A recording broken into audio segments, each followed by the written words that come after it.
My dad called it a grown-up trip before pressing exactly $2 into my hand. I was abandoned in the most legal way possible, at least until I started recording everything. On day 9, a stranger knocked and asked if I knew our home was being sold. I thought my parents were traveling, but they were actually running from something bearing my mother's name. When they finally returned, the old keys no longer fit the lock, and neither did I. My name is Anastasia Rowland, and I still remember the smell of my father's cologne when he said goodbye. It was a thick, musky scent that clung to the air long after he was gone, heavy with notes of sandalwood and expensive indifference. He hugged me, but it was the kind of hug you give a piece of furniture you are covering with a sheet before a long vacation. It was quick, it was perfunctory, it was devoid of any real warmth. I stood there in the foyer, my hands clasped behind my back, feeling less like his daughter and more like a small, inconvenient carry-on bag that had been deemed too heavy to check in. I was 11 years old. The luggage by the door was a mountain of leather and gold zippers. There were 4 suitcases for 2 people.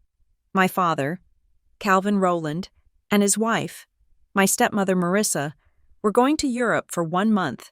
They called it a marriage rescue vacation. I had heard them arguing about it for weeks behind closed doors, their voices low and sharp like serrated knives. They needed time. They needed space. They needed Rome and Paris and the Amalfi Coast to remind them why they tolerated each other. What they did not need, apparently, was me. I watched as Calvin checked his watch. A heavy silver thing that probably cost more than the car my biological mother used to drive before she died. He looked at me, really looked at me, for the first time that morning. He smiled, but the smile did not reach his eyes. It sat on his mouth like a sticker that was starting to peel at the corners. "Anna," he said, his voice smooth, "you are going to be fine. This is good for you. It is character building." Marissa was by the mirror, checking her lipstick. She wore a beige trench coat that looked soft enough to sleep in. She caught my eye in the reflection and offered a tight, practiced grimace. "Tanya will check in on you," she said. "She knows the schedule. You just go to your summer classes, come home, lock the doors, and stay out of trouble. Do not make us worry, Anastasia. You know how your father gets when he is stressed." I knew exactly how he got there. I nodded. "We are not leaving you alone," Calvin added. Sensing the silence was stretching too long. "Tanya is a responsible adult." Tanya Greer was a woman Marissa knew from her Pilates class. She was not a nanny. She was not a relative. She was a 20-something college dropout who smelled like spearmint gum and always looked at our furniture as if she were calculating its resale value. They had not signed a contract with her. I had heard that conversation too. It was a handshake deal, cash under the table, loose, informal, the kind of arrangement that left no paper trail. "Here," Calvin said. He reached into his pocket and pulled out his wallet. My heart did a small, hopeful flip. I thought, perhaps, he would leave me cash for pizza, maybe $100 for emergencies, maybe enough to buy a video game to pass the lonely nights. He pulled out 2 single bills. He folded them and pressed them into my palm. $2, he said, winking as if we were sharing a hilarious secret. "You are a big girl now. Figure it out. Learn the value of $1. I stared at the green paper in my hand. $2. I could not even buy a gallon of milk for $2. I could barely buy a candy bar. I looked up at him, waiting for the punchline, waiting for him to laugh and pull out a stack of 20s, but he just patted my shoulder, his hand heavy and dismissive. "Don't spend it all in one place," he chuckled. Marissa walked over and placed a debit card on the entry table. It was a prepaid card, the kind you buy at a pharmacy rack. "There is money on this for food," she said sharply, "but only for necessities. Do not think you can go on a shopping spree just because we are crossing the Atlantic. I did not write down the PIN because you should not need it unless it is a life or death emergency. If you really need it, call us. But Anastasia, listen to me." She leaned down, her perfume overpowering the scent of the floor wax. "Do not bother us with trivia. We need this trip. If you call us crying because you are lonely, or because you scraped your knee, or because you heard a noise, you are going to ruin everything. Do not be dramatic. Do you understand? I understand, I whispered. Good, she said, straightening up. Don't be dramatic. That was the phrase that ruled my life. Don't be dramatic.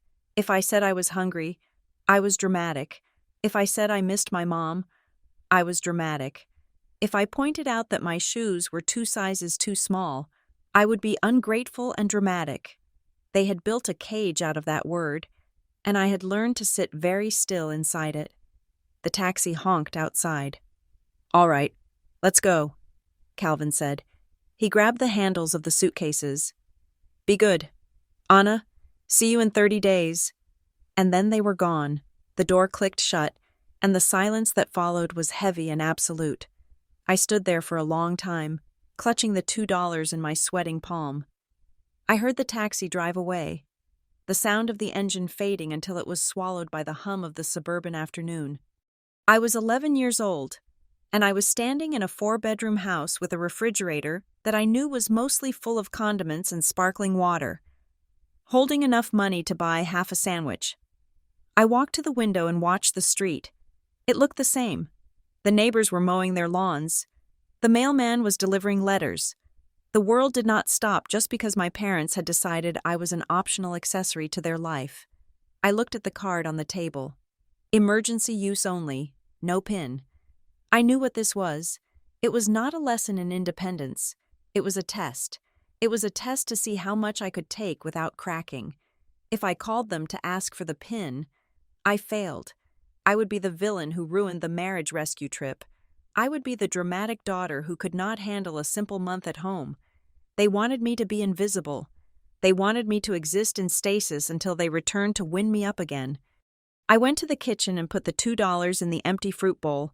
It looked pathetic there, resting against the white ceramic. Tanya was supposed to come at 5 o'clock to check on me and make dinner. 5 o'clock came and went. The shadows in the house stretched longer, reaching across the hardwood floors like dark, grasping fingers. I sat on a bar stool in the kitchen, watching the digital clock on the oven. 6 o'clock, 7 o'clock, my stomach gave a small, traitorous growl. I ate a slice of bread straight from the bag, swallowing it dry because I did not want to open the new jar of peanut butter. I felt like a squatter in my own home. At 8:45, the front door unlocked. Tanya Greer breezed in, bringing a gust of cool night air and the smell of cigarette smoke with her. She was wearing ripped jeans and a tank top, and she was talking loudly into her phone, the device wedged between her shoulder and her ear. "Yeah, no, I'm here now," she said into the phone, rolling her eyes at someone on the other end. "Relax, she's like 10 or something. She's fine." She hung up and looked at me. I was still sitting on the stool.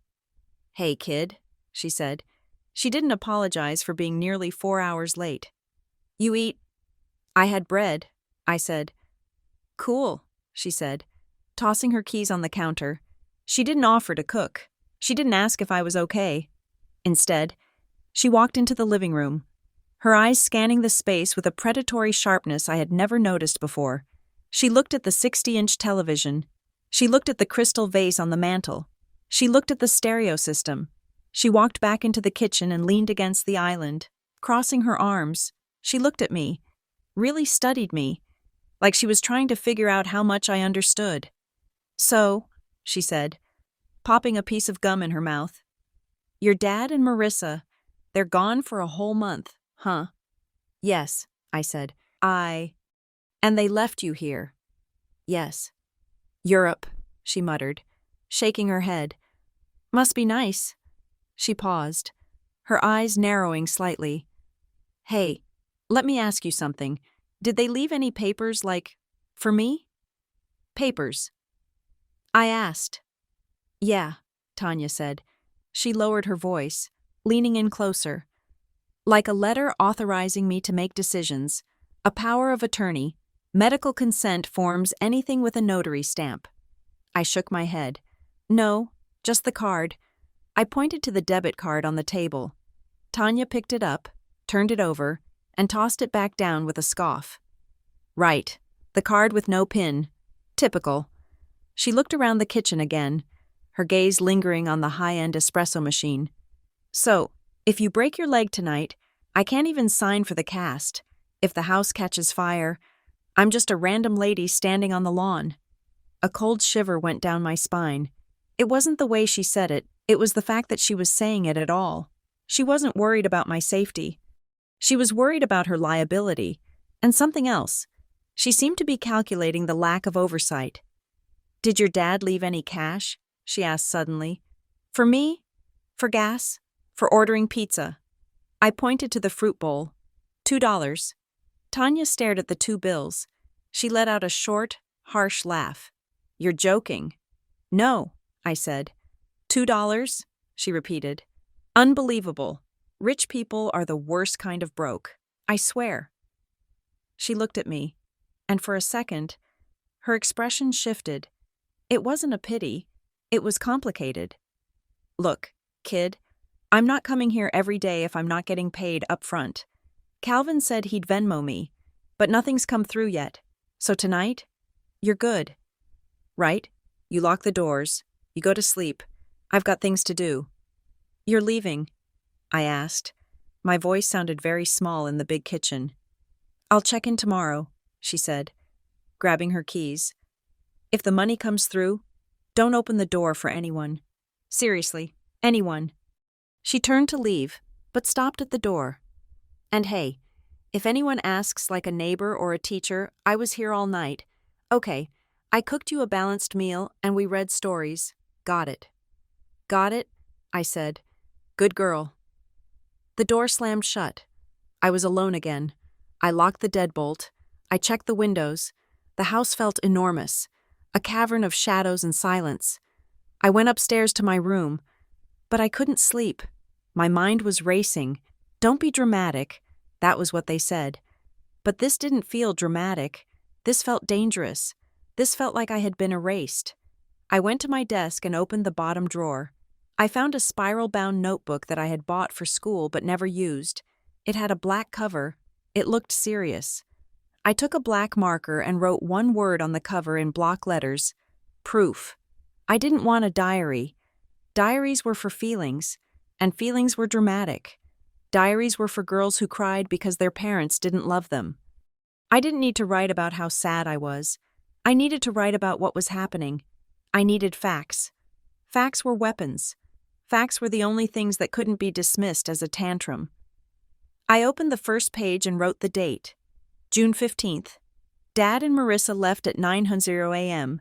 They gave me $2. Marissa left a card, but no PIN. Tanya arrived at 8:45 p.m. She stayed for 10 minutes. She asked about power of attorney. She left at 8:55 p.m. I am alone. I looked at the words. They looked cold and hard on the paper. Good. I closed the notebook and hid it under my mattress. I felt a strange restlessness, a need to prowl the boundaries of my cage. I walked down the hall to my father's home office. I knew I wasn't allowed in there. The office was his sanctuary. It smelled like leather and dust and secrets, but he was in Europe, and I was the girl with $2. And the rules felt different tonight. I pushed the door open. The room was dark, illuminated only by the street lamp outside. I walked to his massive mahogany desk. It was tidy, disturbingly so. Everything was aligned at perfect right angles. I sat in his chair. It was too big for me. I spun around once, feeling the ghost of his authority. I opened the top drawer, pens, paper clips, a spare set of car keys for the sedan they had left in the garage. I opened the bottom drawer. It was usually locked, but tonight, it stuck slightly and then slid open. He must have been in a rush. Inside, tucked under a stack of manila folders, was a thick, cream-colored envelope. It looked old. The paper was heavy, textured. It wasn't the usual office stationery. I pulled it out. My heart hammered against my ribs. On the front, written in my father's sharp, jagged handwriting, were words that made no sense to me, yet made my stomach drop. Whitmore Estate. Do not open. I knew that name. Whitmore. It was my mother's maiden name. The mother who had died when I was a baby. The mother Calvin never spoke about, except to say she had a weak heart. Why was there a file for her estate? Why now, And why was it hidden in the bottom drawer? Beneath the tax returns and the utility bills, I traced the letters with my finger. Do not open. I sat there in the dark office, the heavy envelope in my hands, and for the first time, I realized that my parents hadn't just gone on a vacation. They had left me behind to guard a house of cards, and the wind was starting to pick up. The morning of the second day began with a silence so loud it felt like it was vibrating against the walls. I woke up hungry. It was not the casual, bored hunger of a child on summer break who wants a snack. It was a hollow, scraping sensation in the pit of my stomach.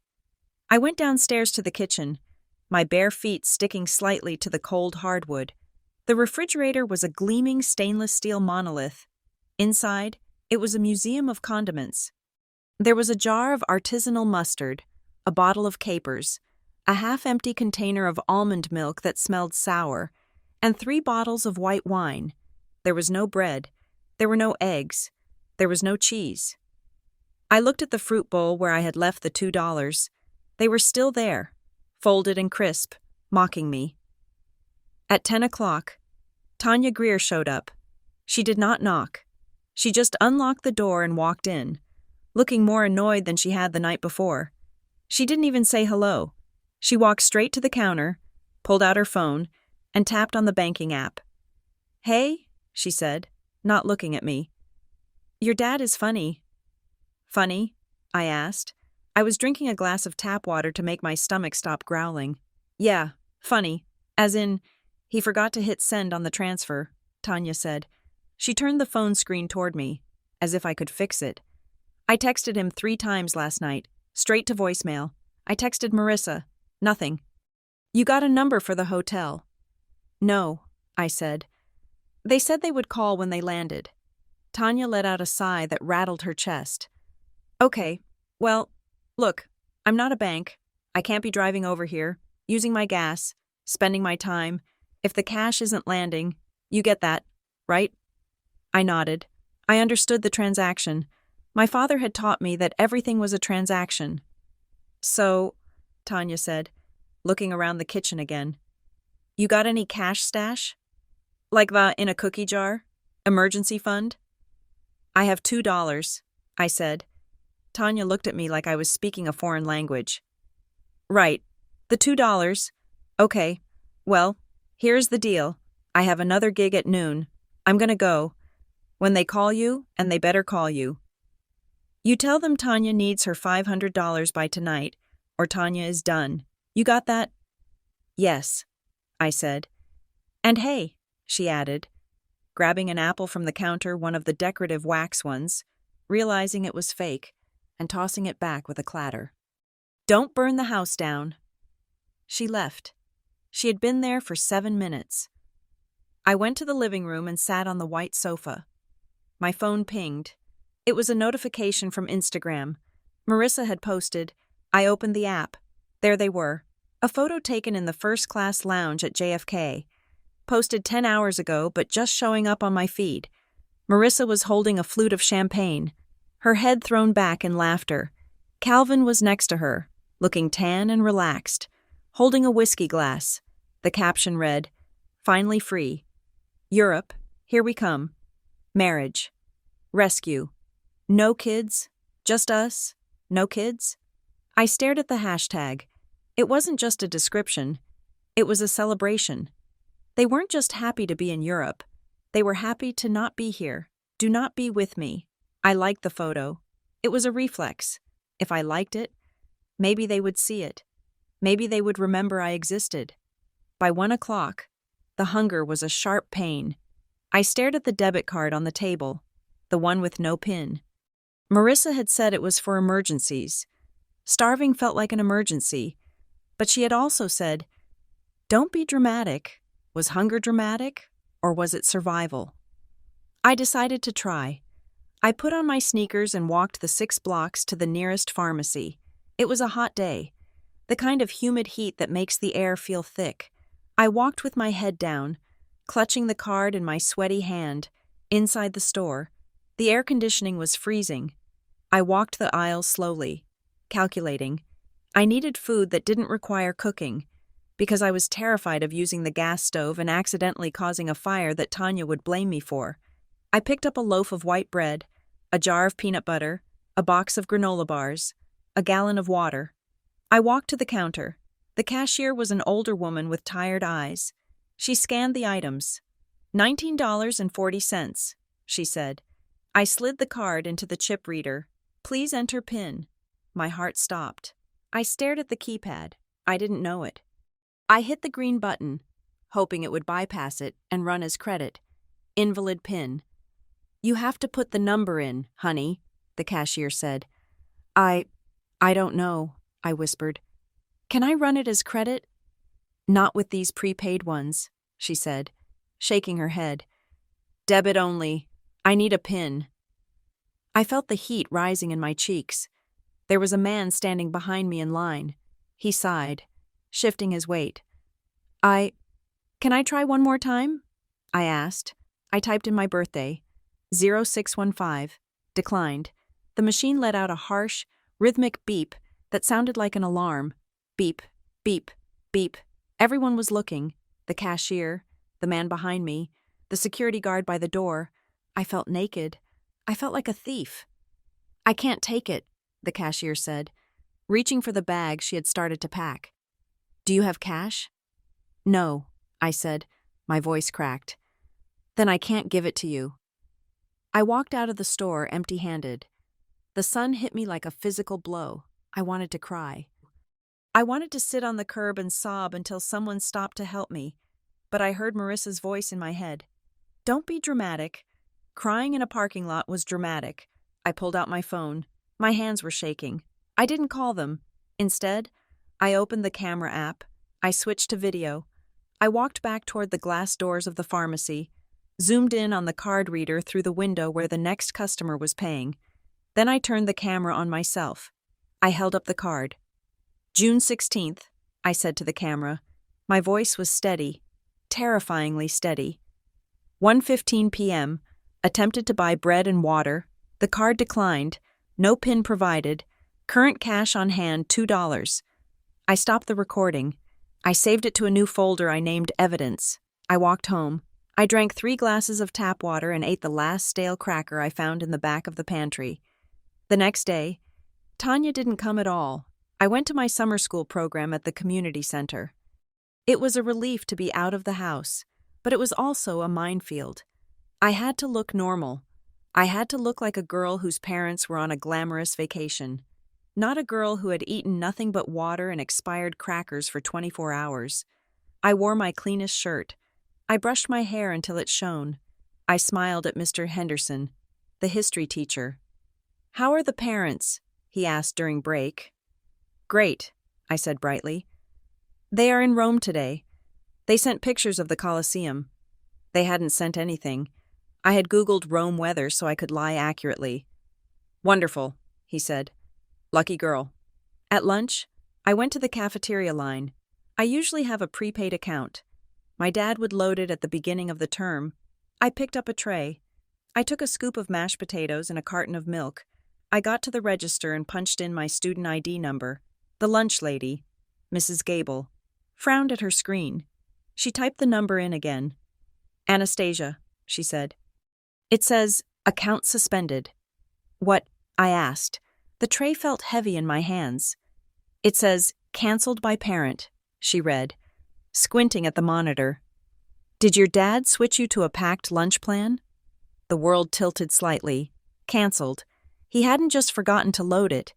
He had actively logged into the portal and canceled the account before he left. He had taken the time to do that, to save, $3 a day. Oh, I said.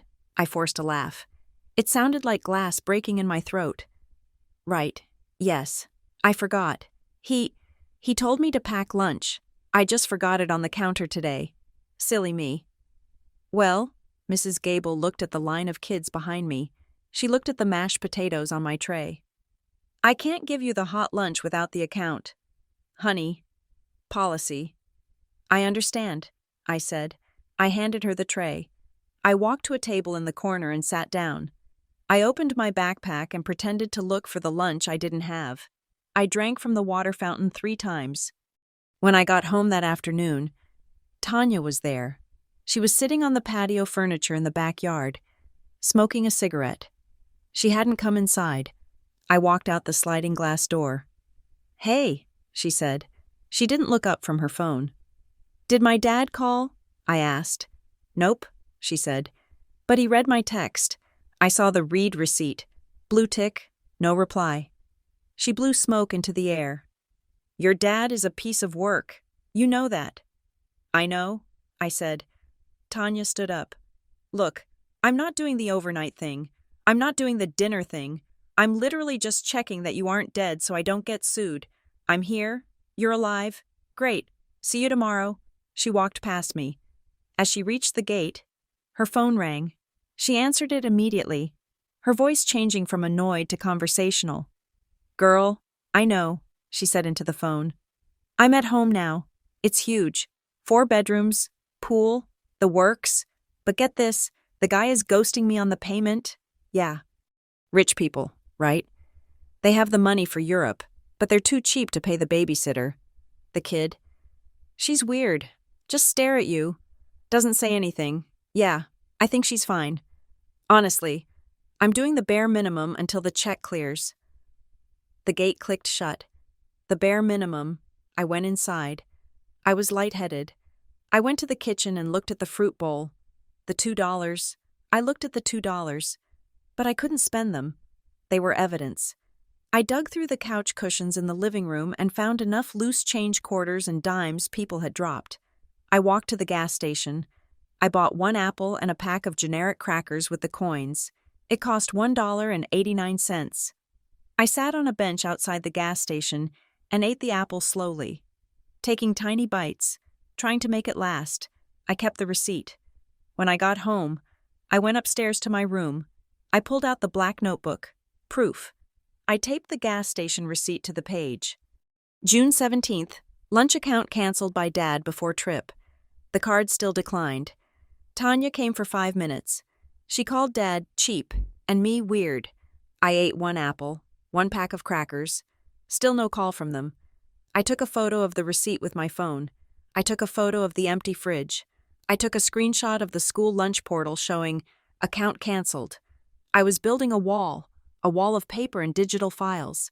I didn't know what I was building it for yet, to protect myself or to crush them, but I knew I couldn't stop. That night, the hunger was bad, but the curiosity was worse.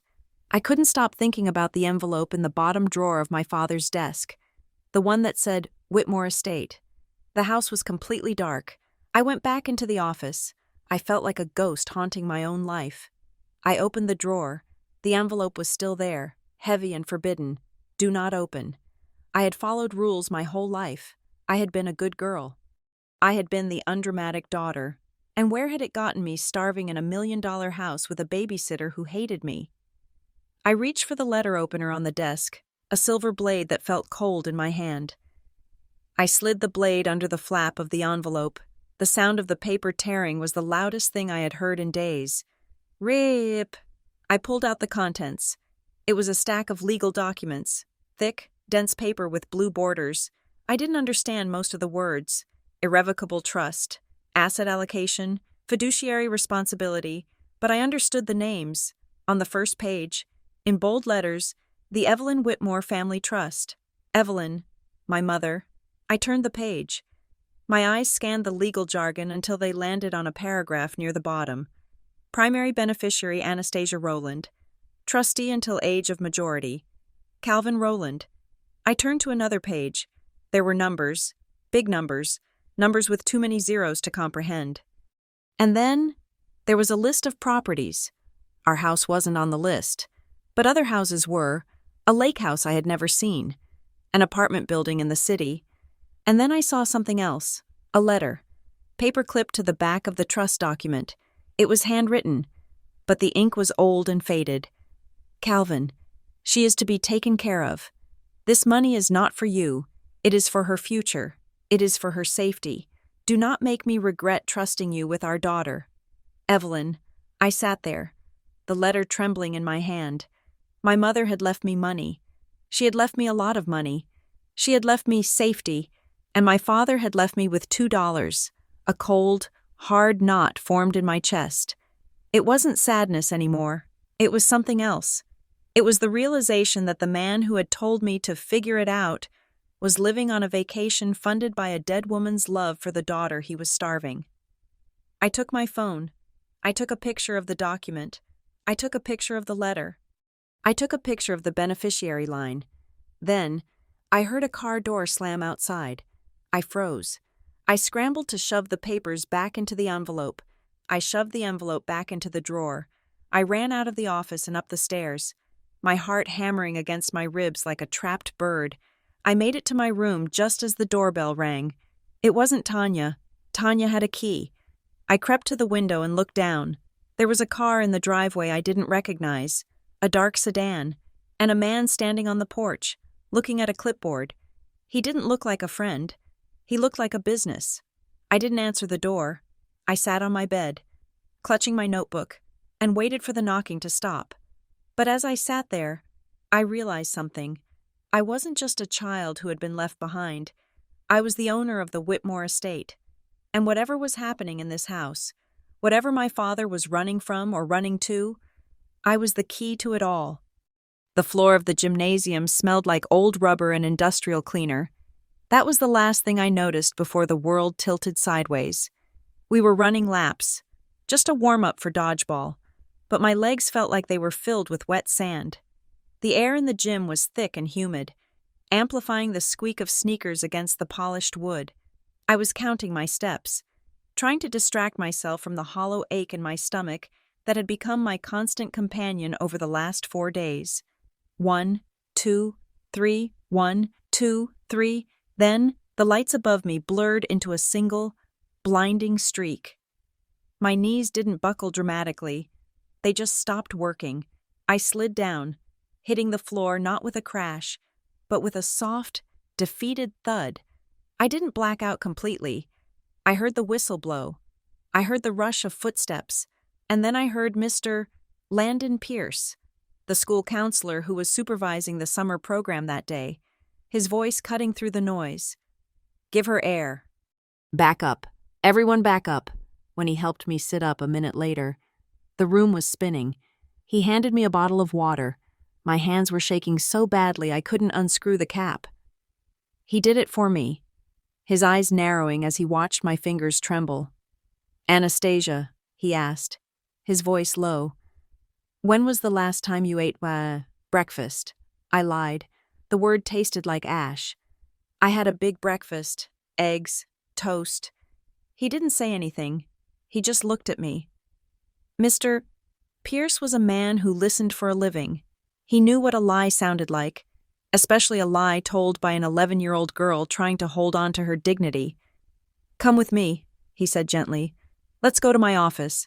It is cooler there." His office was a sanctuary of beige walls and soft carpet. He sat behind his desk and gestured for me to take the chair opposite him. He didn't start with an interrogation. He opened a drawer and pulled out a granola bar. He slid it across the desk. "Eat," he said. I hesitated. Marissa's voice echoed in my head. "Don't be dramatic. Don't take charity." But the wrapper crinkled, and the smell of oats and honey hit me. I tore it open and ate it in 3 bites. I couldn't help it. Mr. Pierce watched me, his hands folded on his desk. When I was finished, he leaned forward. "Anastasia, I need to ask you a question, and I need you to tell me the absolute truth. No stories, just facts." He paused. "Who is the legal adult responsible for you right now?" The question hung in the air. I thought about Tanya, who hadn't shown up in 24 hours. I thought about the text messages she had ignored. I thought about my dad in Rome, drinking wine. "My dad," I said. "Your dad is in Europe," Mr. Pierce said. He wasn't asking. He knew. "I mean, here, physically here. Who is supposed to be feeding you? Who is supposed to be signing your forms? Who is sleeping in the house at night?" I looked at my hands. "Tanya, she is a friend of Marissa." "And where is Tanya?" "She has another job," I whispered. "She comes by Sometimes. Does she stay the night? I shook my head. Mr. Pierce's jaw tightened. Does she leave you food? I shook my head again. Okay, he said. He reached for his phone. I am going to call your father. Do you have the number? I gave it to him. He put it on speaker. It rang, and rang, and rang. Then, the voicemail picked up.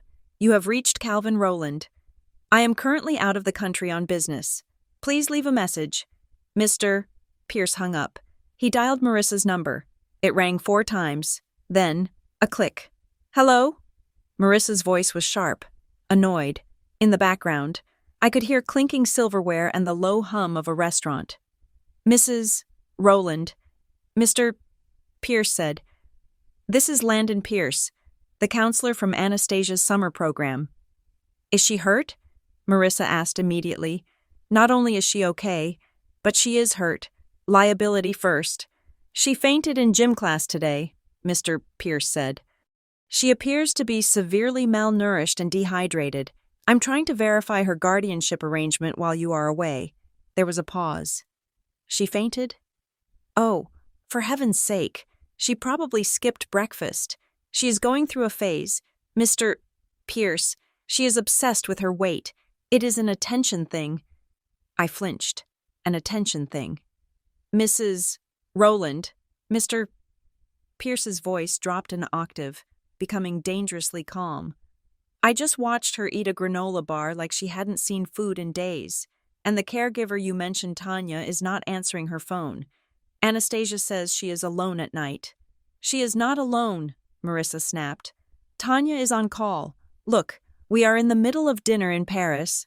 It is very late here. Can you just tell Anna to drink some juice and stop making a scene? We paid for that program so she would be looked after, not so you could harass us. Mrs. Rowland, leaving an 11-year-old without a legal guardian present is— Don't you dare lecture me. Marissa cut him off. We are her parents. We know what is best. Do not interfere with my family, or I will have a lawyer on the phone faster than you can hang up. Goodbye. The line went dead. The silence in the office was absolute. Mr. Pierce looked at the phone, then he looked at me. His expression had changed. The professional distance was gone. He looked angry, but not at me. He looked like he had just seen a monster. She hung up, I said softly. It wasn't a question. Yes, Mr. Pierce said. She did. He stood up and walked to the filing cabinet, pulling out a form. Anastasia, I cannot let you go back to that house alone. It is against the law, and more importantly, it is not safe. I have proof, I said. Mr. Pierce stopped. What? I reached into my backpack. I pulled out the black notebook. Proof. I laid it on his desk. I wrote it all down, I said. My voice is steady now.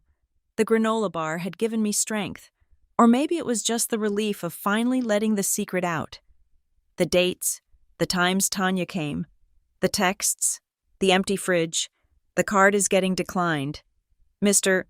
Pierce opened the notebook. He read the first page. He read the entry about the $2. He read an entry about apples. He flipped through the pages where I had taped the receipt from the gas station. He looked up at me, and his eyes were wet. He blinked it away quickly. You have been documenting this, he said. Why? Because they said I was dramatic. I told him. And dramatic people don't have facts. I needed facts. Mr. Pierce closed the notebook gently, treating it like a sacred text. You are right, Anastasia. You have facts, and we are going to use them. He picked up the phone again. This time, he didn't call Europe. He called the police non-emergency line, and then he called someone else. I need a welfare check and a caseworker on site, he said to the receiver. Imminent danger. Abandonment. Yes, I have the child with me. 30 minutes later, the office door opened. A woman walked in. She was wearing a blazer and jeans, and she had a badge clipped to her belt. She had dark curly hair pulled back in a bun and kind, sharp eyes. Anastasia, she said. I'm Reina Alvarez. I'm with Child Protective Services. Behind her was Mrs. Darlene Kincaid. my next-door neighbor. Mrs. Kincaid was holding her purse with both hands, looking terrified. "Oh, you poor baby," Mrs. Kincaid said when she saw me. She rushed over and hugged me. She smelled like lavender laundry detergent and baking powder. It was the first time an adult had hugged me in a week, and I almost started crying right there. "Mrs. Kincaid," Ms. Alvarez said, her voice calm and commanding. "Thank you for coming so quickly. Mr. Pierce tells me you live next door to the Rowlands." "Right next door," Mrs. Kincaid said, pulling back to look at me. "I saw the parents leave on the 15th. I saw the taxi. I haven't seen much movement since. I thought, well, I assumed the nanny was staying inside with her. The blinds are always drawn." "There is no nanny staying inside," Mr. Pierce said. "There is a drop-in sitter who hasn't dropped in." Ms. Alvarez pulled a chair up next to me. She didn't treat me like a baby. She treated me like a witness. "Anastasia," she said, "I need to ask you a few things to make sure we handle this right. Has anyone hurt you physically?" "No," I said. "Has anyone touched you inappropriately?" "No." "Do you have access to food right now at your house?" "No," I said. "The card doesn't work. The pantry is empty." Ms. Alvarez nodded. She was writing everything down on a yellow legal pad. "Okay, here is what is going to happen. You are not going back to that house tonight. We are initiating a temporary protective hold. Because your parents are out of the country and refusing to cooperate. The state is stepping in to ensure you are safe." "Am I going to a foster home?" I asked. The fear spiked in my chest. I had heard stories about foster homes. "Not if we can help it," Ms. Alvarez said. She turned to Mrs. Kincaid. "Mrs. Kincaid, would you be willing to serve as a kinship placement temporarily? It requires a background check, which we can expedite, and a home inspection, which I can do right now." "Of course," Mrs. Kincaid said immediately. "She can stay as long as she needs. I have a guest room. I have a casserole in the oven right now." "Good," Ms. Alvarez said. She looked back at me. "Anastasia, I need you to understand something. This is very important." She waited until I looked her in the eye. "You did not do anything wrong," she said. "Telling Mr.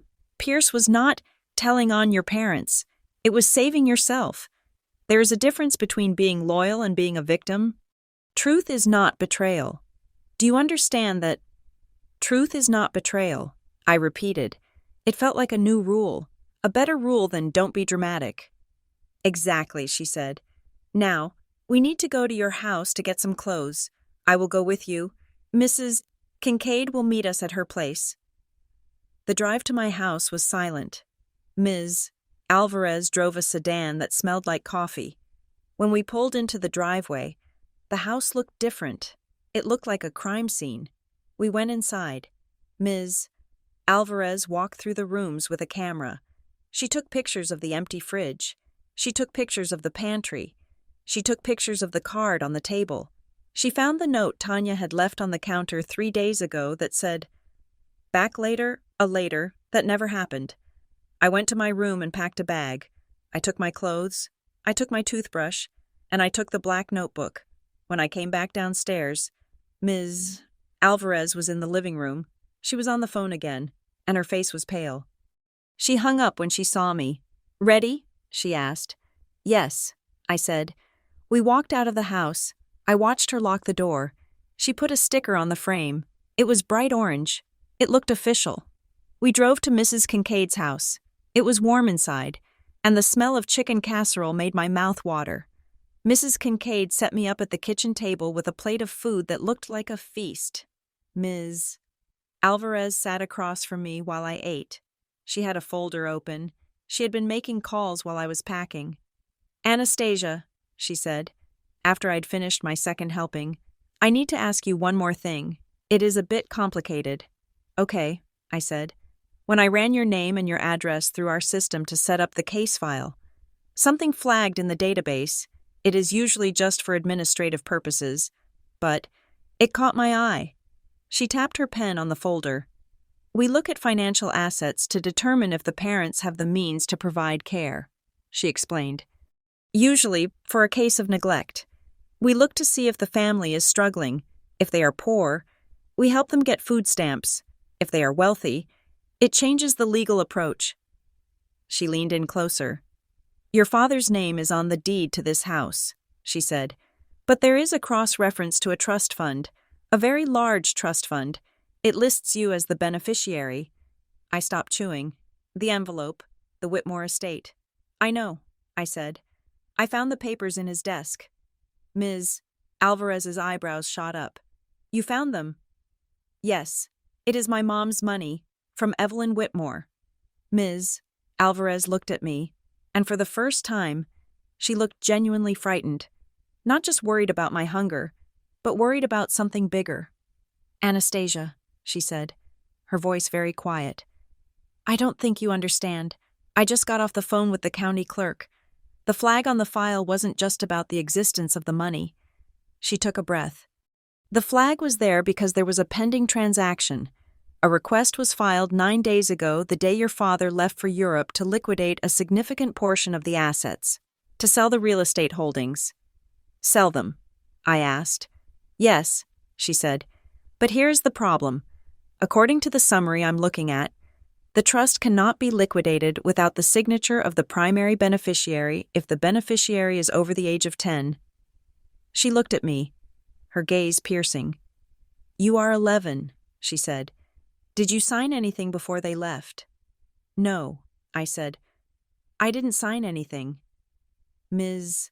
Alvarez closed the folder. The sound was like a gunshot in the quiet kitchen. Then we have a problem, she said. Because according to the bank records that triggered the alert, you did. I sat there, the warmth of the casserole turning cold in my stomach. I remembered the text Tanya had sent. Rich people are the worst kind of broke. I remembered the flight to Europe. The marriage rescue. They weren't rescuing their marriage. They were spending my inheritance, and they had stolen my name to do it. I didn't sign, I said again. Ms. Alvarez reached across the table and covered my hand with hers. I believe you, she said. And now, we aren't just looking at child neglect. Anastasia, we are looking at fraud, major fraud, and when your parents get off that plane, they aren't coming home to a daughter who needs a babysitter. They are coming home to a federal investigation. The dining room table at Mrs. Kincaid's house had ceased to be a place for eating. It had transformed into a war room. The lace tablecloth was covered with legal pads, printed screenshots, and my black notebook, which lay open in the center, like the centerpiece of a very grim feast. Mr. Pierce sat on my left, his pen moving rhythmically across a yellow pad. Ms. Alvarez sat across from me, her laptop open, the screen glowing with the official blue interface of the state's child welfare system. Mrs. Kincaid was in the kitchen, but she wasn't cooking. She was smoothing out receipts on the counter, organizing them by date. Let's go over the timeline one more time. Anastasia, Ms. Alvarez said. Her voice was calm, the kind of voice that made you feel like the chaos was manageable if you just put it in the right order. We need to be precise. If this goes to family court, the judge will not care about feelings. The judge will care about dates and timestamps. Okay, I said. I looked at my notebook. June 15th, they left at 9 in the morning. And the first contact from the sitter. Mr. Pierce asked, writing it down. 8:45 that night, I said. She stayed for 10 minutes. Did she provide food? No. Did she provide emergency contact numbers? No. And the debit card? Ms. Alvarez prompted. When was the first decline? June 16th, I said. 1:15 in the afternoon, at the pharmacy. Ms. Alvarez typed something into her laptop. I have already subpoenaed the bank records for that card. We will match your video to the transaction log. It will show a decline for insufficient funds or invalid security input. Either way, it proves you were left without access to resources. Mrs. Kincaid walked over from the kitchen, holding a stack of small paper slips. I have the receipts for the groceries I bought her yesterday, she said, placing them on the table. And the receipt for the dinner tonight, and the clothes. I want it noted that I'm paying for this, not because I mind, but because they are not. It is noted. Darlene, Ms. Alvarez said, financial abandonment is a key component of the neglect petition. It shows a pattern. She turned the laptop screen toward me. Anastasia, I need you to write a statement. In your own words. It needs to explain how you felt, but more importantly, what you did to survive. Don't worry about spelling. Just write the truth. She handed me a pen and a fresh sheet of paper. I stared at the blank white page. I thought about hunger. I thought about the silence in the house. I thought about the finally free caption on Instagram. I could have written about how much it hurt. I could have written about how I cried into my pillow when the hunger pains kept me awake. But looking at Ms.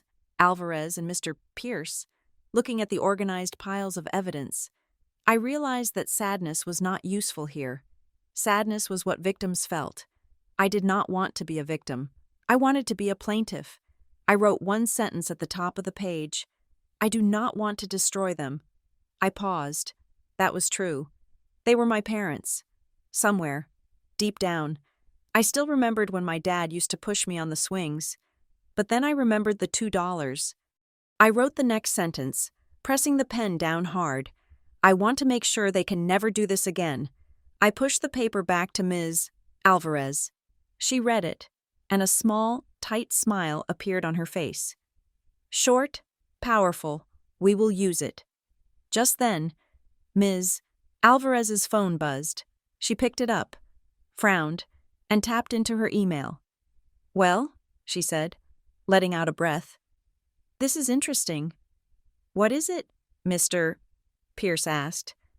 I pulled the digital trail on the caregiver arrangement, she said. Calvin sent an email to Tanya Greer 2 days before they left. Subject line, house sitting. She turned the screen so we could see. It was a forwarded email chain.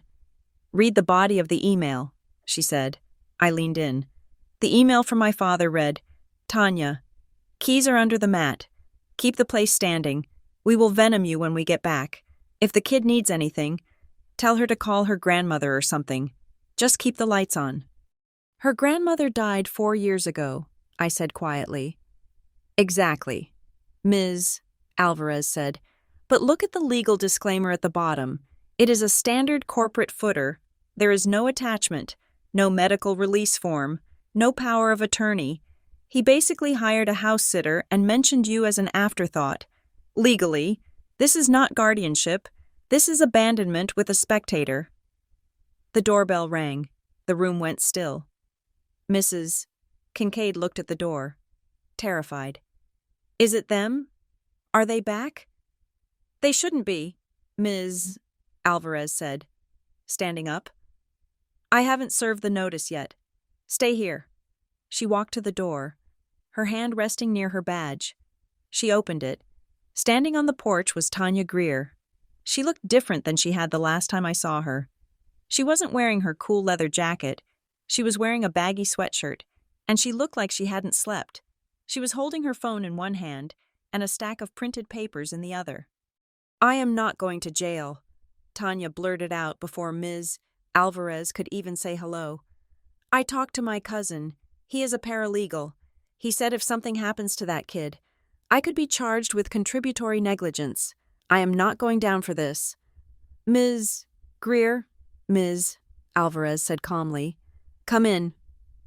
Tanya walked in, her eyes darting around the room until they landed on me.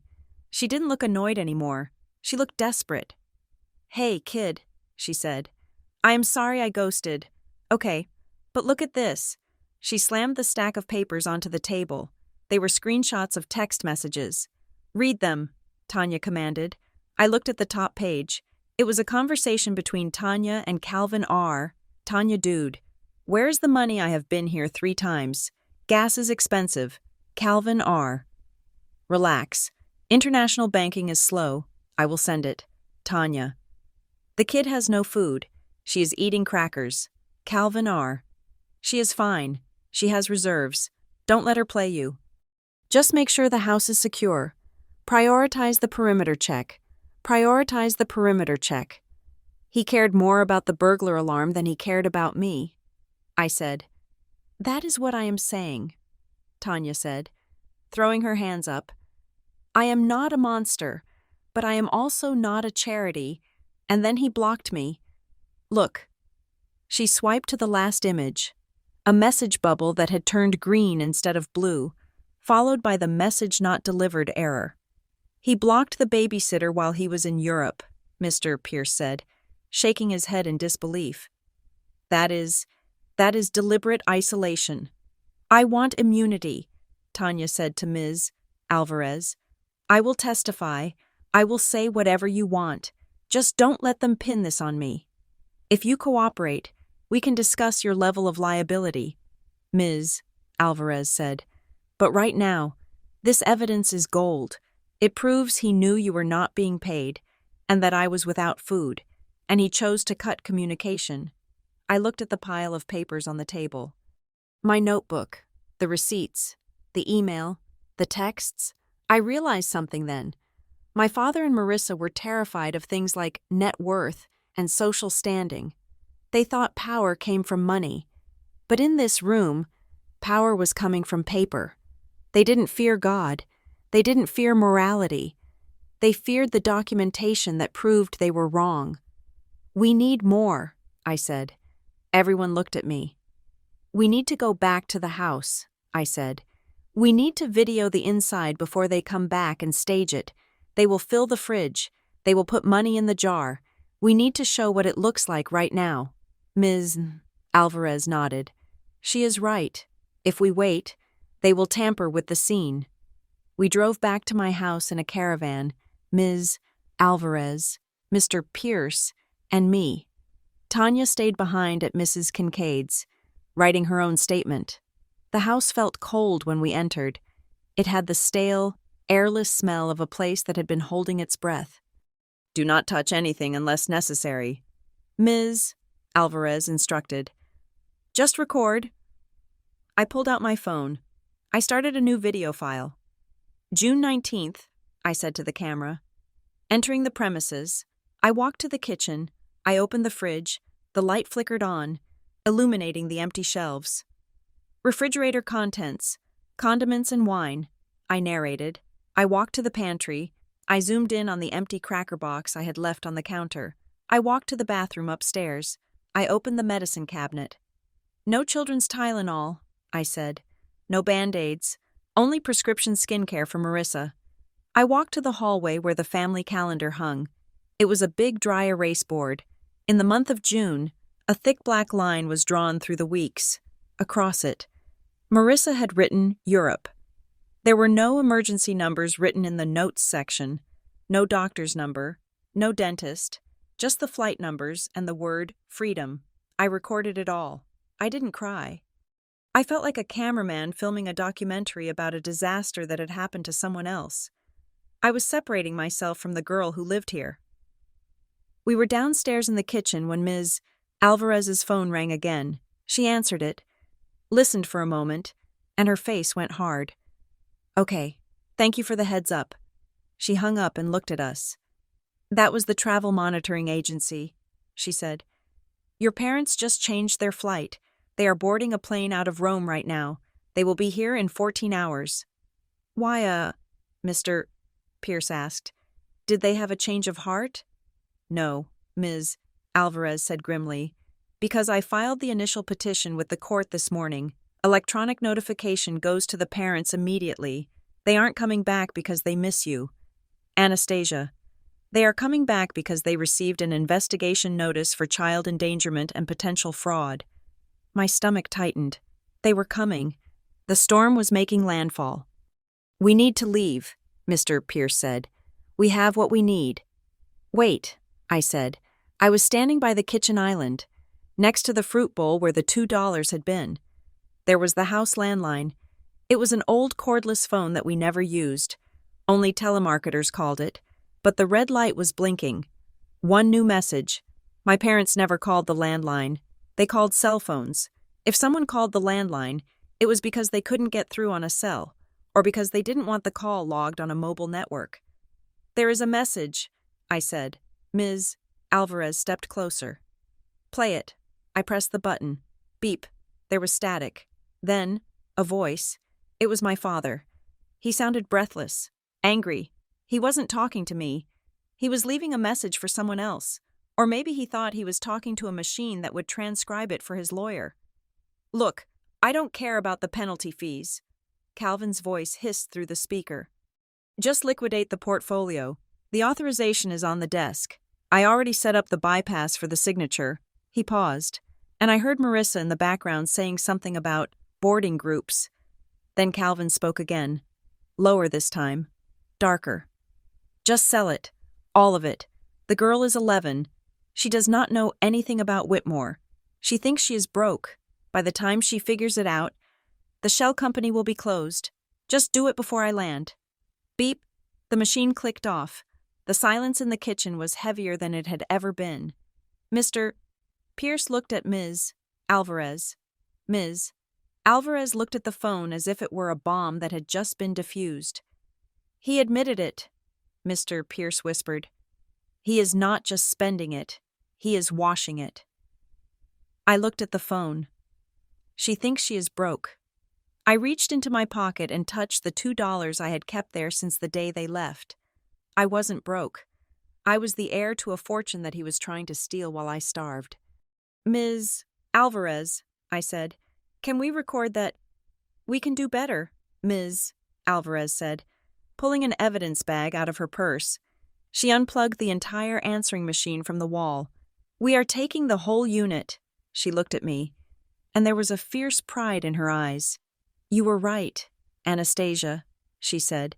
They are running from something, and they just left us the map. We walked out of the house. I locked the door behind me.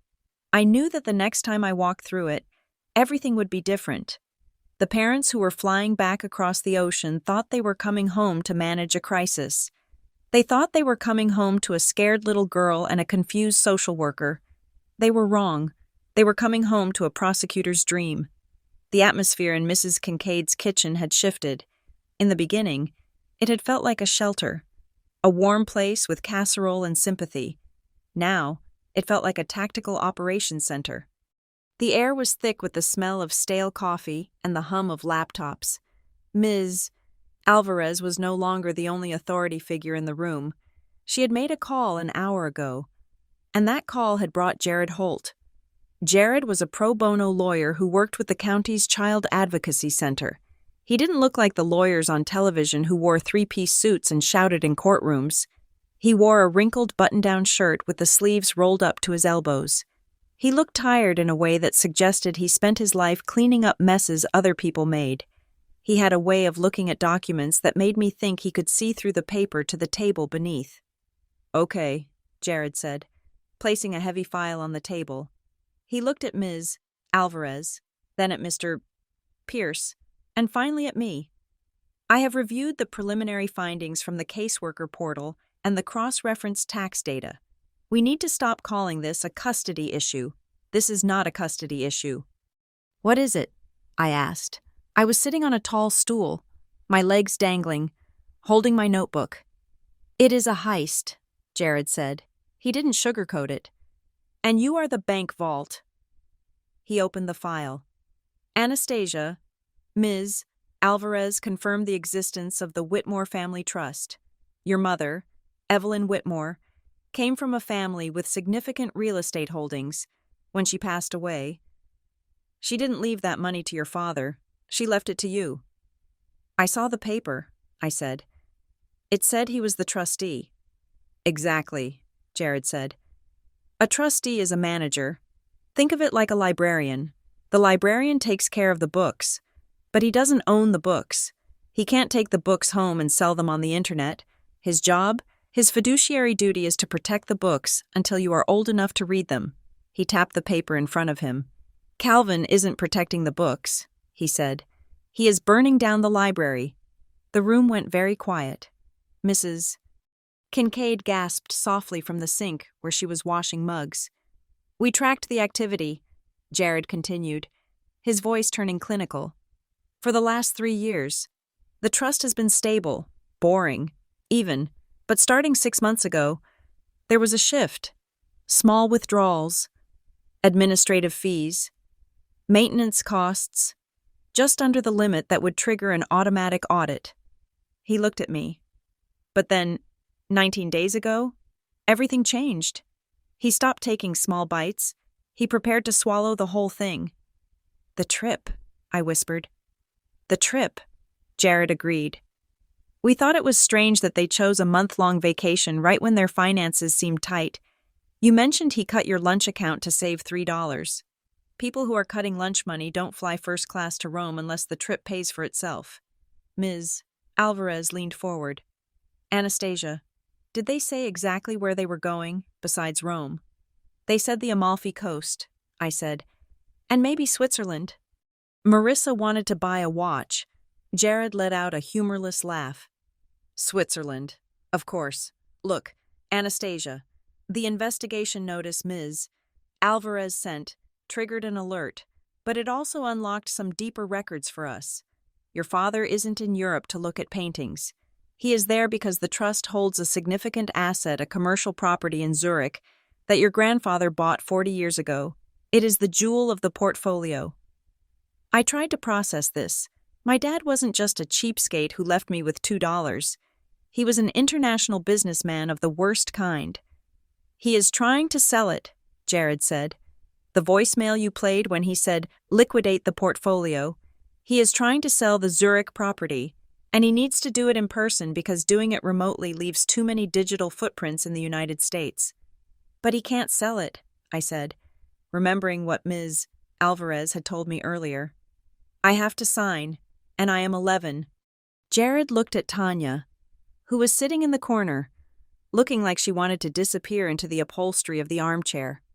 "Tanya," Jared said sharply, "I need you to think very carefully. This is the moment that decides whether you are a witness or an accomplice. Before Calvin left, did he give you any specific instructions about the house? Not about Anastasia, about the house." Tanya swallowed hard. She pulled her knees up to her chest. "He mentioned the office," she said, her voice shaking. He said the office was off limits.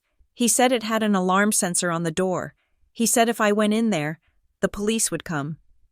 "Did he say anything else?" "He said," Tanya paused, chewing on her lip.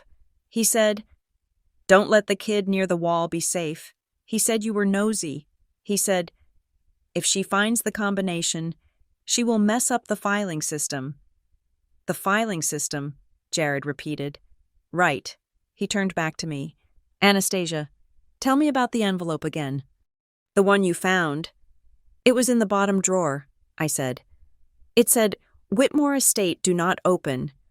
Inside, there were papers and a letter from my mom. "Did you take pictures of all of it?" "Yes," I said. "It is in my phone." I unlocked my phone and handed it to him. Jared scrolled through the images I had taken in the dark office while eating my apple. He swiped past the picture of the trust deed. He swiped past the letter, then he stopped. He zoomed in on a document I hadn't paid much attention to. It was a single sheet of paper with a lot of signatures at the bottom. "Here," Jared said. He placed the phone in the center of the table. "Look at this." It was a document titled, "Power of Attorney Transfer, Asset Release, Authorization." "This document," Jared explained, pointing to the screen, "essentially says that the beneficiary you gives full permission for the trustee him to sell any asset without further consultation. It waives your right to object. It waives your right to review the price."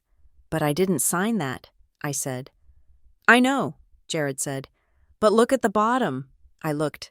There was a signature line for Anastasia Rowland. It was blank, but below that, there was another line. "Cosigner/guardian, original grantor," and there was a signature. It was an elegant, looped script. It looked like old-fashioned handwriting. It spelled out Evelyn Whitmore. My breath hitched in my throat. I knew that signature. I had seen it on old birthday cards my dad kept in a box. I had seen it on the letter in the envelope. "That is my mom's signature," I said. "Yes," Jared said. "It is a very good copy of your mother's signature." But I looked at the date next to the signature. It was dated June 10th of this year. My mom died when I was 4, I said. The words felt heavy, like stones dropping into a pond. Exactly, Jared said. His voice was hard as flint. Dead women don't sign asset release forms. Anastasia. Your father didn't just forge your signature. He realized that forging the signature of a living 11-year-old might be challenged because you are a minor. So he forged the signature of the original owner. He is claiming that your mother signed a delayed authorization before she died, giving him permission to sell the Zurich property 10 years later. That is impossible, Mrs. Kincaid whispered. That is ghoulish. It is fraud, Jared said. It is a forgery, and because he is using it to move money across international borders, it is wire fraud. I stared at the phone screen. I stared at the elegant loops of my mother's name, Evelyn Whitmore. He had used her. He had used her memory, her name, her legacy. He had turned the mother I barely remembered into a tool to rob me. I thought about hunger again. I thought about the $2. I realize now that the $2 weren't just an insult. They were a calculation. He didn't leave me money because he didn't want a paper trail of care linked to his accounts while he was supposed to be claiming financial hardship to the tax authorities. He needed to look broke on paper in America so he could be rich in Zurich. The trip to Europe wasn't a vacation. It was a heist, and I was the loose end he had left behind. Hoping I would stay quiet and starve politely until the check cleared, I took my notebook. I opened it to a fresh page. My hand was steady, but my heart was cold ice. I wrote June 19th. Jared found the paper. Dad forged Mom's name. Mom died 7 years ago. And then I wrote the question that was screaming in my head, if Mom is gone, who signed? I looked up at Jared. He did it. He practiced her handwriting. I used to see him tracing things in his office. I thought he was drawing. He was practicing, Jared confirmed. He was perfecting a forgery to steal your future. Ms. Alvarez looked at her watch. They are in the air. They will land in 12 hours. When they land, they will check their phones. They will see the notifications. They will know we are investigating the neglect, but they do not know we have the financial records. Good, Jared said. Let them think this is just about a babysitter who didn't show up. Let them think they can talk their way out of a bad parenting charge. They will walk in here expecting a social worker and a slap on the wrist. He closed the file with a heavy thud. If we can prove this signature is fake, and with the death certificate, we definitely can, then the game changes completely, Jared said. He looked at me with a seriousness that made me feel older than my years. Anastasia, when they walk through that door, it is not going to be a family reunion. If we file these papers tomorrow morning, when they land, the assets will be frozen, the Zurich sale will be blocked, and the police will be waiting to ask why a dead woman signed a contract last week. So they aren't just in trouble with CPS? I asked. Jared shook his head. No, if they come back, they are not just facing Child Protective Services. They are facing federal court. They are facing prison. I looked at the phone again. Evelyn Whitmore. He tried to erase me, I said softly, and he tried to resurrect her to do it. And now, Ms. Alvarez said, putting a hand on my shoulder, we are going to make sure the only thing he buried is himself. I closed my notebook. The evidence was all there. The video of the empty fridge, the declined card, the text messages, and now, the ghost signature. My father had left me with $2 to see if I could survive. He had bet against me. He had bet that I was too small, too weak, and too stupid to understand what was happening. He had bet wrong. Get the papers ready, I told Jared. I want to be the one standing there when he realizes the lock has been changed. The house was no longer a home. It had been transformed into a stage, and we were the directors of a play that my parents did not even know they were starring in. We had returned to the property 2 hours before their flight was scheduled to land. Ms. Alvarez had insisted on it. She said we needed to control the environment. She said that when people like my father lost control of the narrative, they became unpredictable, and she wanted the terrain to be hers, not his. The living room was silent. but it was a loud kind of silence. It was the silence of a held breath. We had arranged the dining room table with the precision of a surgical team preparing for an operation. In the center, sitting on the polished mahogany surface where my father usually threw his car keys, was my black notebook. The word proof was facing the door. It was the first thing anyone walking in would see. Flanking the notebook were the files. On the left, Ms.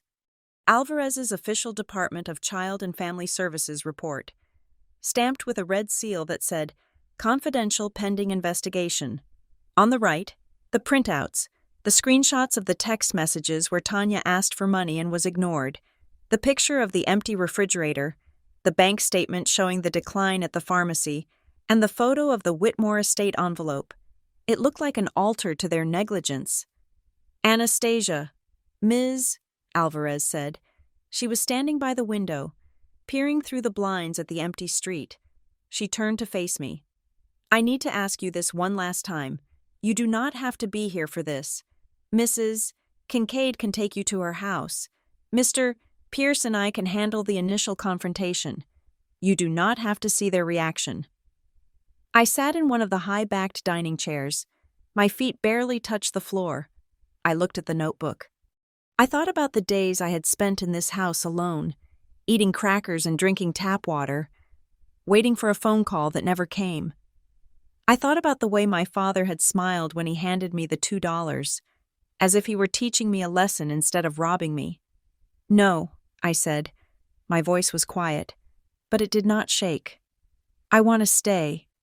"It might get ugly," Ms. Alvarez warned. "They might yell. They might cry. They might try to blame you." "They have been erasing me for years," I said. "If I leave now, I am just letting them do it again. I am letting them tell the story without me in the room. I want them to see me. I want them to look at me while you tell them what they did." Ms. Alvarez nodded slowly. She respected the choice. "Okay, but we have ground rules. This is a safety plan." She walked over and crouched down so she was at eye level with me. "Rule number 1, she said, holding up a finger. "You sit here. You do not move toward them. If they move toward you aggressively, Mr. Pierce and I will intercept, physically, if necessary." "Okay," I said. "Rule number 2, she continued. "You do not have to answer their questions.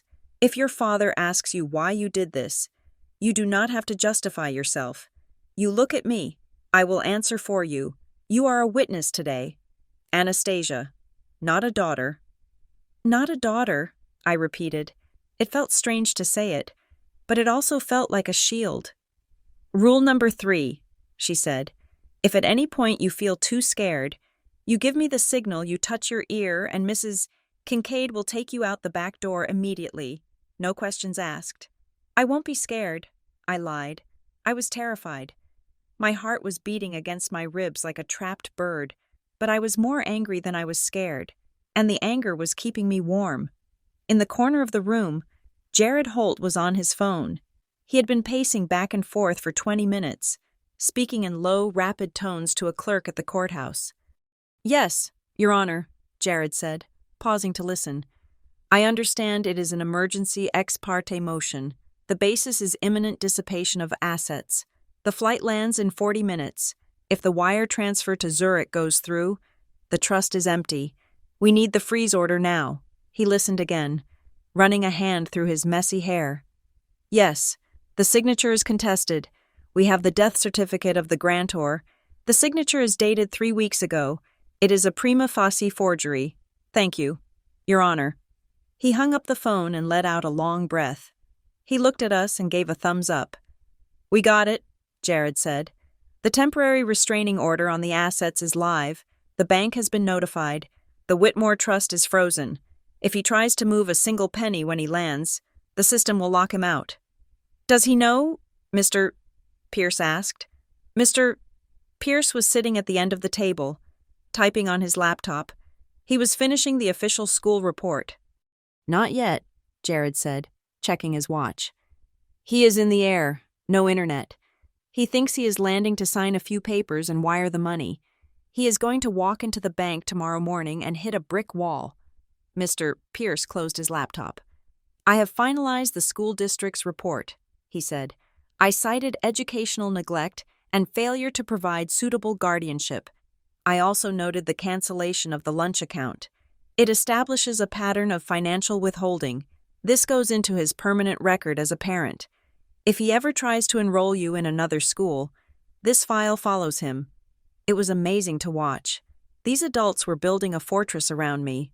For so long, I had felt like I was standing in an open field while a storm raged, with no umbrella and no coat.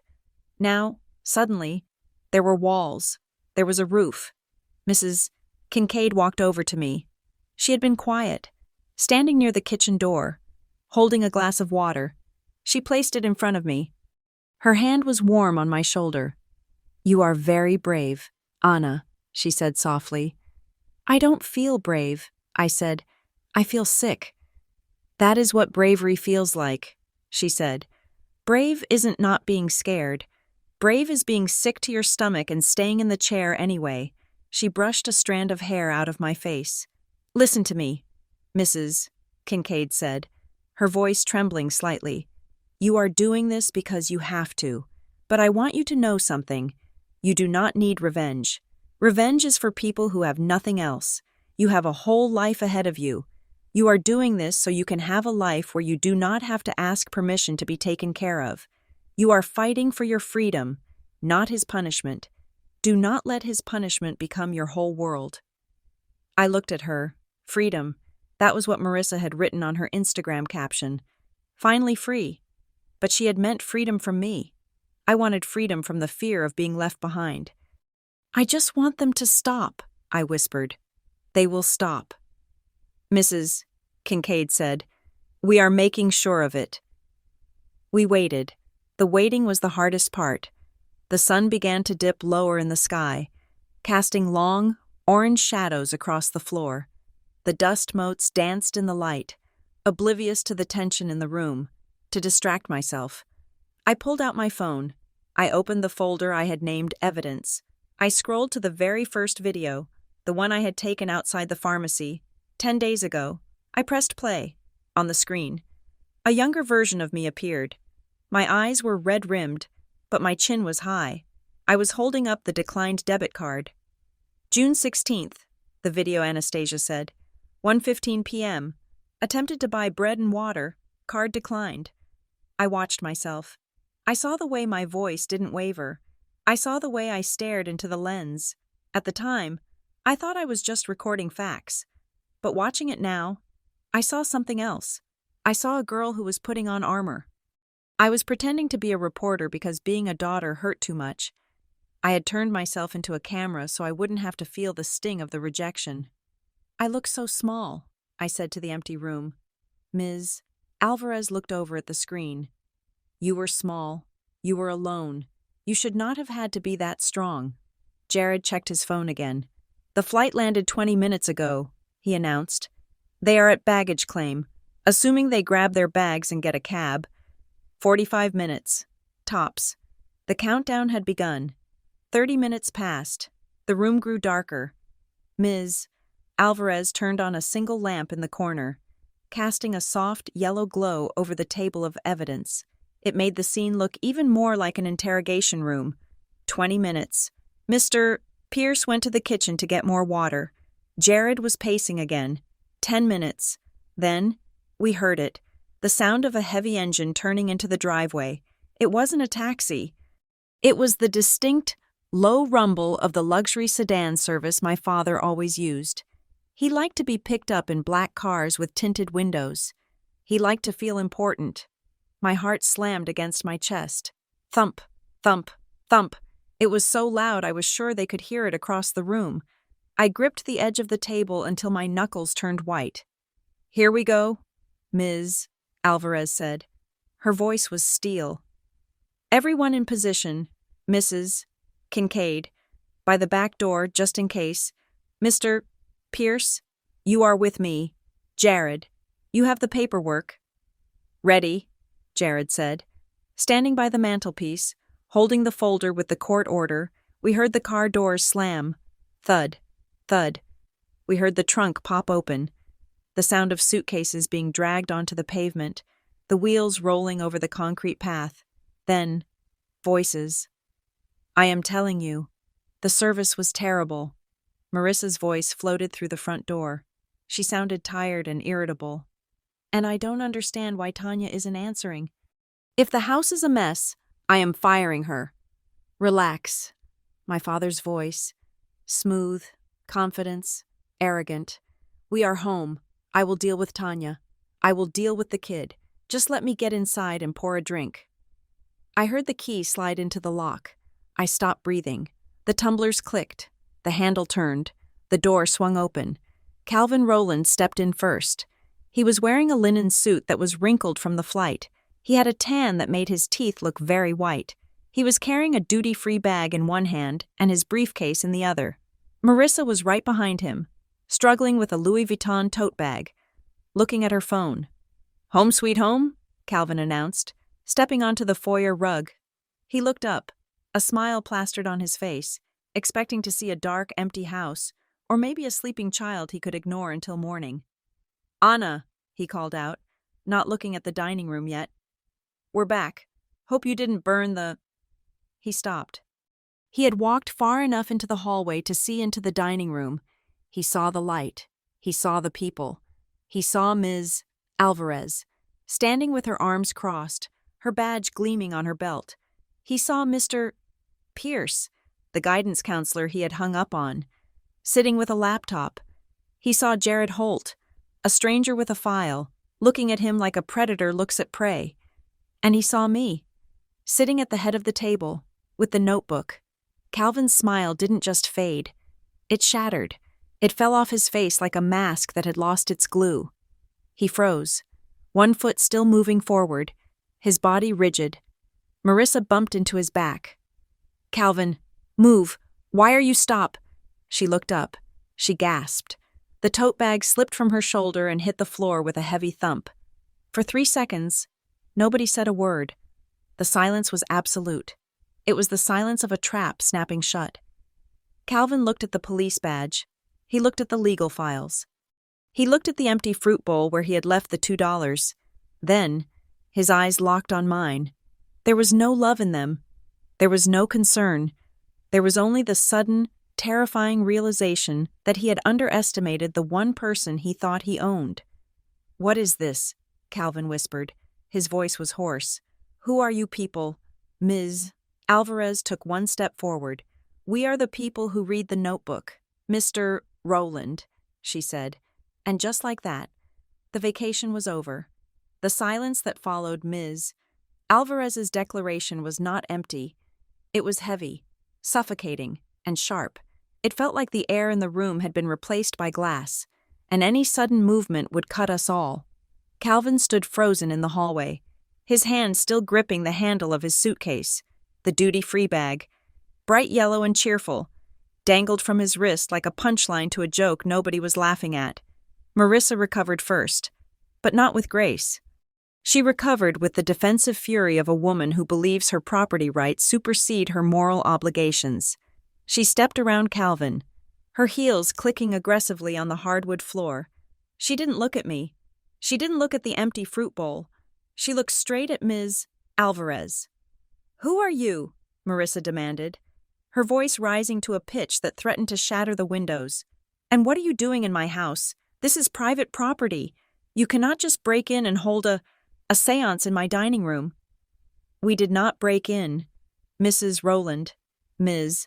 Alvarez said, her voice eerily calm against Marissa's screech. We entered under the authority of the Department of Child and Family Services.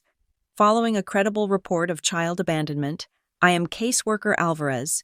This is Mr. Pierce from the school district, and this is Mr. Holt, a court-appointed legal advocate. Marissa scoffed. A wet, ugly sound. Abandonment. Are you insane? We were on vacation. A scheduled, planned vacation. My husband is a businessman. I am a partner in a design firm. We do not abandon children. She finally turned to me.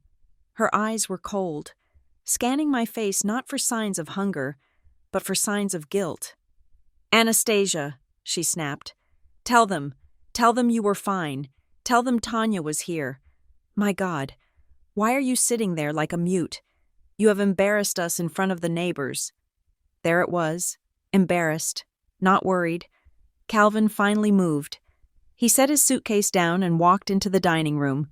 He loosened his tie, attempting to shift gears from shocked homeowner to reasonable patriarch. He put on his best boardroom smile, the one he used when he was trying to sell a bad deal to a skeptical client. Okay, Calvin said, raising his hands in a placating gesture. Let's all take a breath. Clearly, there has been a miscommunication, a massive overreaction. Really, he looked at Mr. Pierce. Landon, right from school. Look, I appreciate the diligence. Really, I do.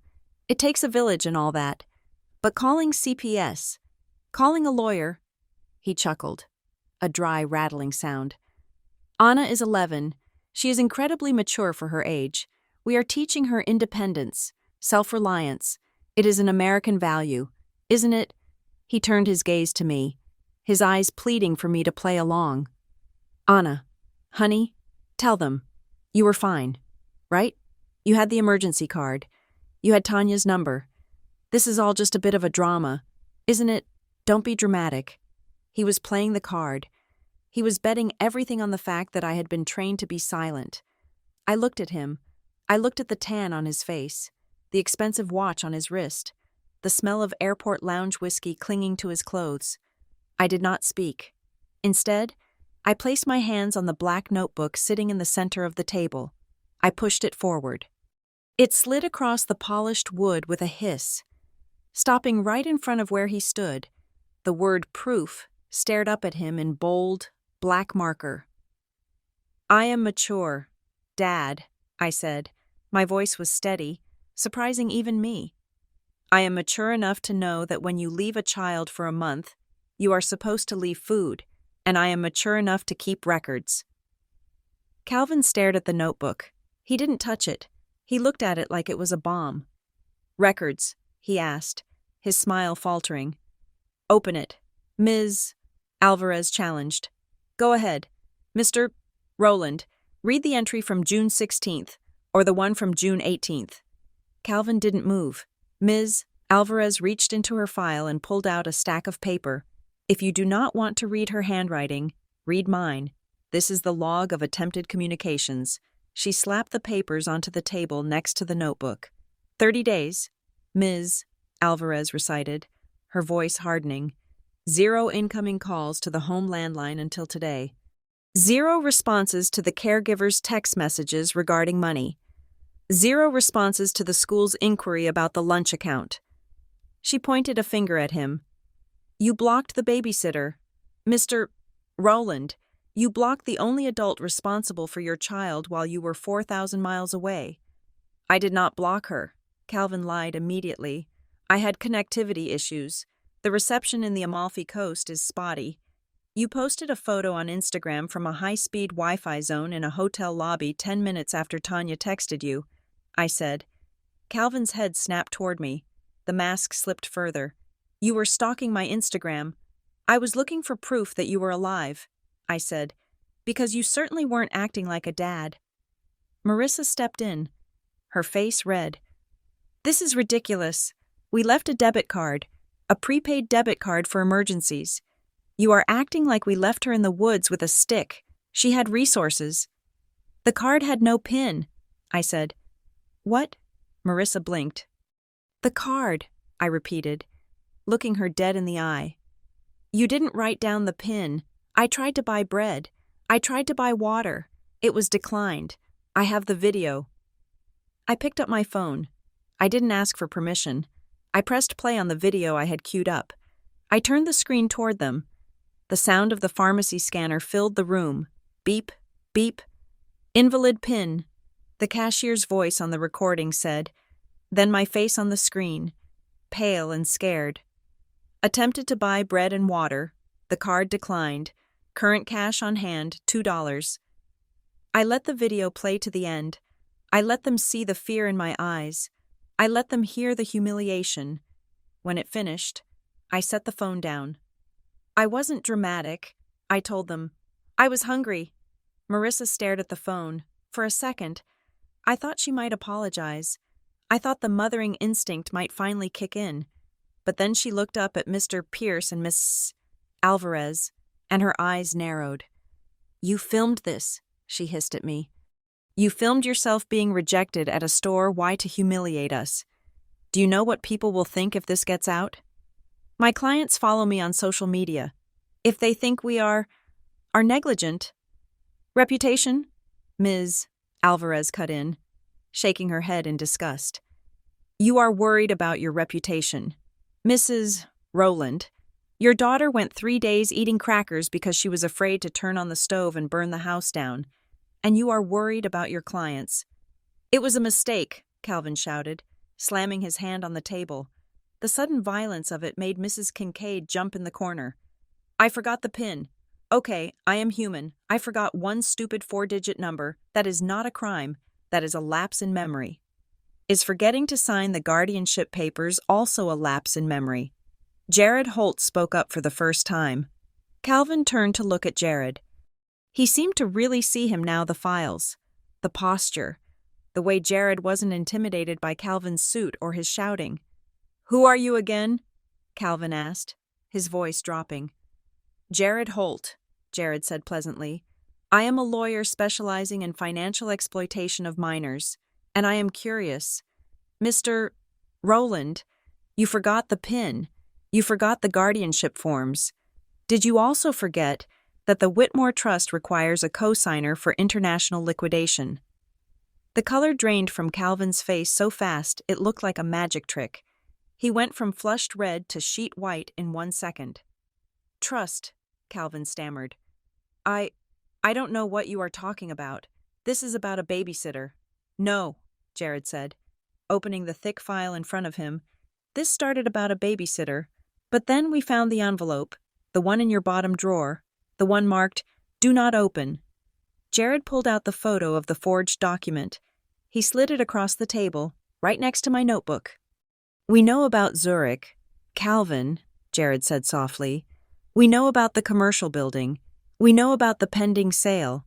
And most importantly, we know about the signature dated June 10th, the signature of Evelyn Whitmore. Calvin looked at the photo. His mouth opened, but no sound came out. He looked like a fish thrown onto a dock. Marissa looked at the photo, then at Calvin. Calvin, what is that? You said you handled the paperwork. Shut up, Marissa, Calvin whispered. No, tell me, she insisted, panic rising in her voice. You told me the sale was clean. You told me the girl signed it before we left. I said shut up, Calvin roared. The room went dead silent again. Calvin was breathing hard, his chest heaving. He realized he had just admitted, in front of witnesses, that there was a plan to sell. Mr. Rowland, Jared said, his voice deadly serious. Forging the signature of a deceased person to facilitate a wire transfer is a federal crime. Attempting to liquidate a trust belonging to a minor without court approval is another crime. Abandoning that minor with $2 to ensure she lacks the resources to fight back, well, that is just the cherry on top. Calvin sank into one of the dining chairs. He didn't look at me. He looked at the table, at the damning spread of paper. He looked like a man who had built a castle out of sand and was watching the tide come in. It wasn't stealing, Calvin muttered. He was talking to the table. It was an investment. I was going to put it back. I just needed the liquidity to cover the margin call on the firm. I was going to double it. It was for her. It was all for her. You left me with $2, I said. He looked up at me. His eyes were red. I had to. If I left you money, the auditors would see the transaction. I needed to show zero outflow. I needed to show hardship. It was a strategy. Anna, you have to understand strategy. I understand strategy, I said. The strategy is starving your daughter so you can buy a building in Switzerland. Ms. Alvarez stepped forward, closing the distance between herself and my parents. Enough, she said. We have heard enough to confirm the immediate danger. Mr. and Mrs. Rowland, I am enacting an emergency removal order. Anastasia will not be staying here tonight. You can't take her, Marissa shrieked. She is our daughter. She is a victim in an active crime scene, Ms. Alvarez corrected. And until a judge reviews this case, which will happen within 72 hours, you are to have no contact with her. None. You do not call her. You do not go to her school. You do not approach her on the street. If you do, you will be arrested for violating a protective order. Where are you taking her? Calvin asked, his voice defeated. She is staying with Mrs. Kincaid, Ms. Alvarez said, right next door, so you can see the house where she is safe, but you cannot cross the lawn to get to her. Mrs. Kincaid stepped out of the shadows. She walked over to me and put her hand on my shoulder. Come on, Anna, let's go. I stood up. I grabbed my black notebook. I wasn't leaving it there. It was mine. It was my story. As I walked past my father, he didn't reach out for me. He didn't say he loved me. He didn't say he was sorry. Instead, he leaned toward Jared Holt. He thought the shuffling of feet and the movement of chairs would cover his voice. He thought I was just a child who was walking away, but I was listening. I was always listening. Look, Calvin whispered desperately to Jared. We can work this out. I can cut you in. I just need a few more weeks. The buyer in Zurich is ready. If the sale doesn't close by the 1st, the deal dies. Just give me 2 weeks. I just need to finish it. I stopped at the door. I felt a chill that had nothing to do with the air conditioning. I just need to finish it. He didn't mean to finish the sale. He meant to finish the erasure. He meant to finish draining the accounts until there was nothing left of my mother's legacy. He meant to finish me. I turned around. I looked at him one last time. You won't get 2 weeks, Dad. I said loud enough for everyone to hear. You won't even get 2 minutes. I walked out the door, into the night air. The humidity hit me, thick and heavy. But for the first time in a month, I didn't feel like I was suffocating. I felt like I was breathing. Behind me, in the house that was no longer my home, I heard Jared's voice, cold and final. Mr. Rowland, I suggest you save your breath. You aren't negotiating a deal. You are making a confession, and I hope you saved some of that vacation money for a criminal defense attorney. You are going to need the best one in the state. I walked across the lawn to Mrs. Kincaid's porch light. I didn't look back. The notebook was tucked under my arm, heavy with proof. The $2 were still in my pocket, a souvenir from a life I had just survived. The days following the confrontation in the dining room were a blur of legal jargon and the strange, quiet comfort of Mrs. Kincaid's guest bedroom. I was no longer living in the House of Echoes. I was living in a house that smelled like lavender and toast, where the fridge was always full and the adults knocked before entering. But while I was safe, the war was far from over. It had just moved from my kitchen table to a conference room in the city where Jared Holt was dissecting my father's life with the precision of a surgeon. We were sitting in Jared's office 3 days after my parents returned. The room was lined with books, and the air conditioning hummed with a low, steady vibration. Jared had pinned a large diagram to a corkboard on the wall. It looked like a spiderweb drawn in red ink.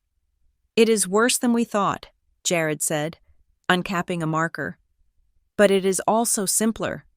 Greed is usually simple. He drew a circle around a name I had never heard before, Silver Orchard Holdings. What is that? I asked. That, Jared said, tapping the board, is a ghost. It is a limited liability company registered in Delaware exactly 6 days before your father booked the flight to Rome. It has no employees. It has no office. It has no product. It is just a mailbox. He drew a line from the Whitmore Family Trust to Silver Orchard Holdings. Here is the mechanism, Jared explained. Your father could not just take money out of the trust and put it into his personal checking account. That raises red flags. So, he created Silver Orchard. He billed the trust for consulting fees and property management services provided by Silver Orchard. He was paying himself for work that never happened. How much? Ms. Alvarez asked. She was sitting next to me, her notebook open. $50,000 in the last 3 weeks alone, Jared said. He drained the liquid cash reserves first. That was the appetizer. The sale of the Zurich building was supposed to be the main course.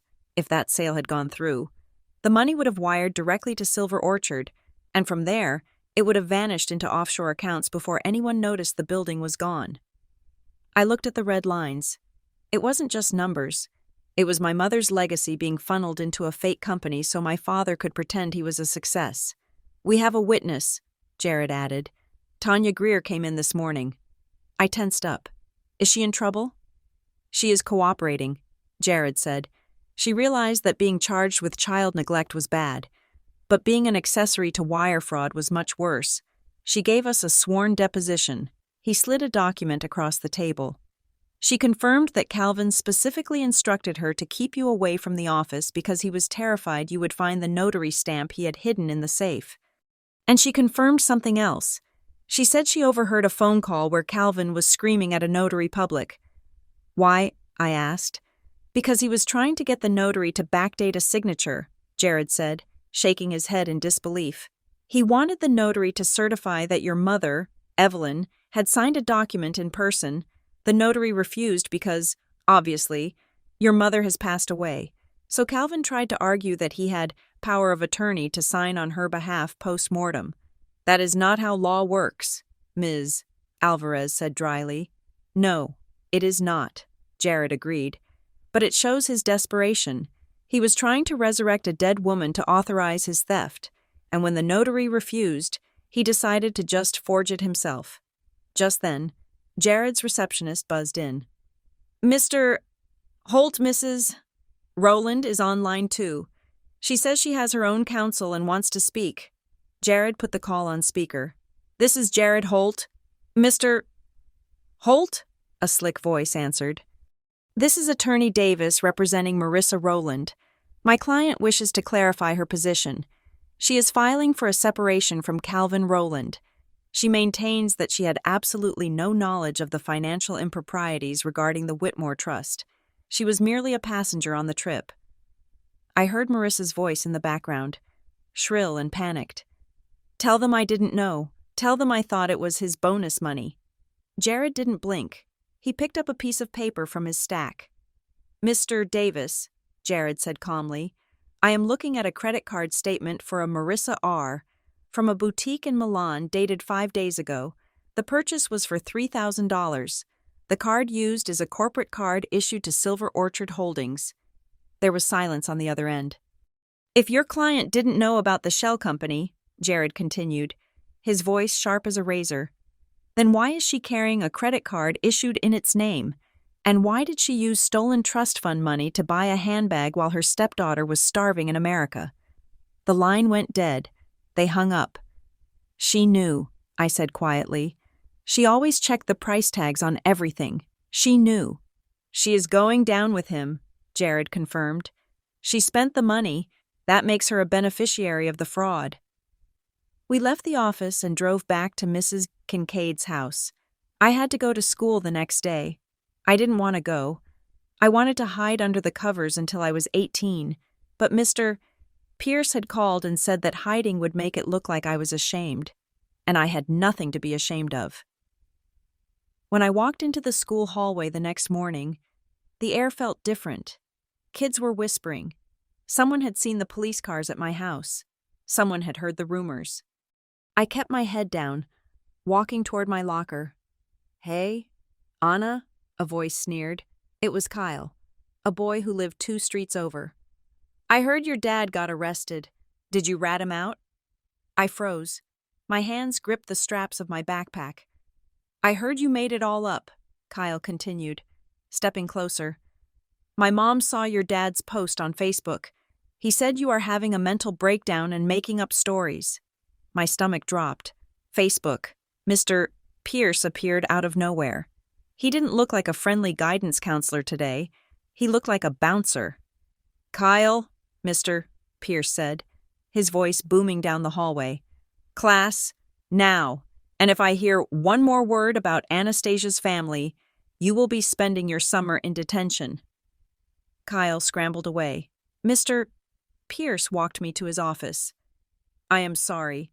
Anna, we tried to keep it offline, but your father is active." He turned his computer monitor so I could see. Calvin had posted a long status update. It was a picture of him and me from 3 years ago, smiling at a park. The caption read, "Please pray for my family. My daughter is being manipulated by adults with an agenda. They have twisted a simple misunderstanding into a legal nightmare to tear us apart. We love Anna, and we just want her home. Mental health struggles in children are real, and we are trying to get her the help she needs." He was doing it again. Don't be dramatic. He was painting me as the crazy one. He was using my silence against me.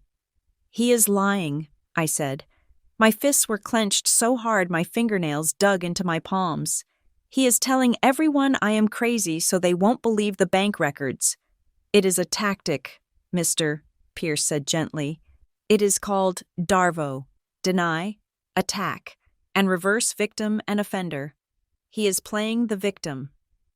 I felt the tears stinging my eyes. Not tears of sadness, but tears of frustration. Everyone believes him. He is an adult. He has the suit. He has a smile. "Not everyone, Mr. Pierce said. "We don't?" Later that afternoon, I sat with Mrs. Kincaid on her porch.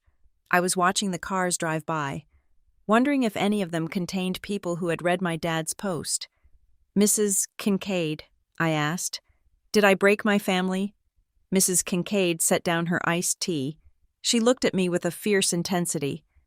"Anastasia Rowland," she said, "if a house is held together by termites holding hands, and you poke it with a stick and it collapses, did you break the house? Or was it already rotten?" I thought about that.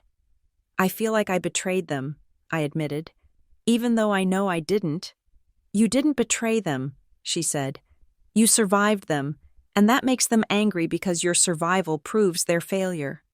"I didn't break it," I whispered, testing the words. "I just took the tape off my mouth." "Exactly," she said. Inside the house, the phone rang. It was Jared. Mrs. Kincaid handed the receiver to me. "Anna," Jared's voice was buzzing with energy. "I saw the Facebook post. Do not worry. We just fired back." "How?" I asked. "I sent a cease and desist letter to his attorney," Jared said. "I cited defamation of a minor, and because you are a ward of the state right now pending the hearing, I filed a motion to seal the record. If he posts your name or photo one more time, he goes to jail for contempt of court. He has already taken the post down. It lasted 2 hours. Is it gone?" "Deleted," Jared said. "But that is not why I called. I found something else. Something big."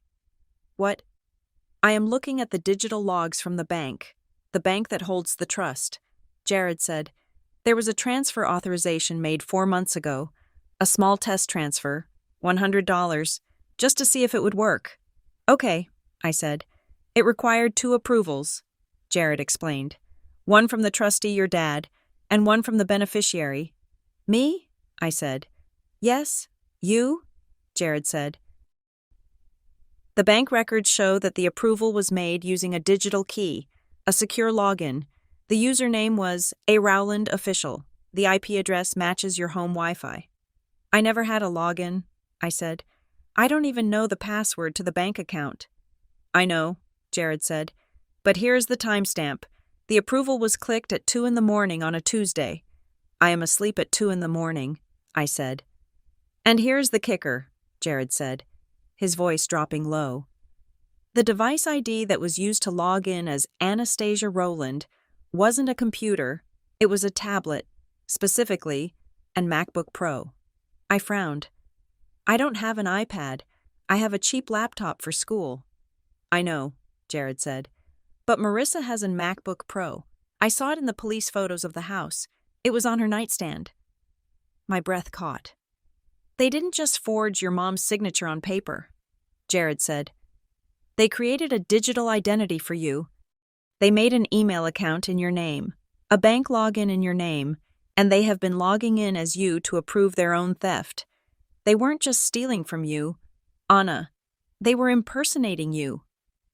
I felt a cold shiver run down my spine. It was one thing to be ignored. It was another to be worn like a costume.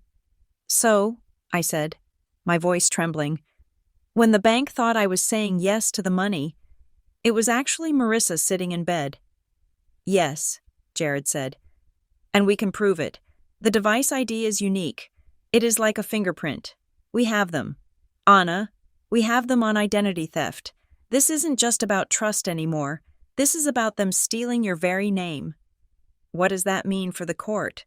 I asked. It means, Jared said, that when we walk into that hearing on Friday, I am not going to ask for custody. I am going to ask for a criminal indictment. I hung up the phone. I looked at Mrs. Kincaid. They pretended to be me, I told her. They clicked yes and pretended it was me. Mrs. Kincaid reached out and held my hand. Well, she said firmly, on Friday, you are going to stand up in that courtroom, and for the first time in your life, they are going to hear the real no. 12 years is a long time to hold a breath.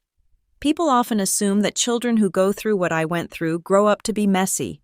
They expect us to be broken things, addicted to chaos, seeking out toxic relationships to replicate the only dynamic we ever knew. They expect the dramatic daughter my stepmother warned me against becoming. But trauma does not always result in noise. Sometimes, it results in precision. I did not become dramatic. I became efficient. I am now 23 years old. I worked as a senior analyst for Hawthorne and Vail Compliance Solutions, a boutique firm in Chicago that specialized in forensic accounting and corporate due diligence. My job, in essence, was to look at stacks of boring financial documents and find the lies hidden in the margins. I was very good at it. My boss, a woman named Eleanor Vail, who had eyes like lasers, often joked that I could smell a shell company from 3 zip codes away. She did not know that I had been training for this job since I was 11 years old, sitting at a dining room table with a black notebook and a hunger pain in my stomach. I did not live my life in a state of active revenge. I did not stalk my father, Calvin Rowland, or his wife, Marissa. I knew they had avoided prison time back then by pleading out to lesser charges, negligence, and a misdemeanor fraud count that got expunged after 5 years of probation and a hefty fine. They had lost the right to manage the Whitmore Trust. Of course, the court had appointed a neutral third-party fiduciary, a bank that paid my tuition and ensured my rent was paid on time. My parents had drifted to the periphery of my life, existing only as occasional blocked numbers on my phone and names I sometimes Googled in private mode.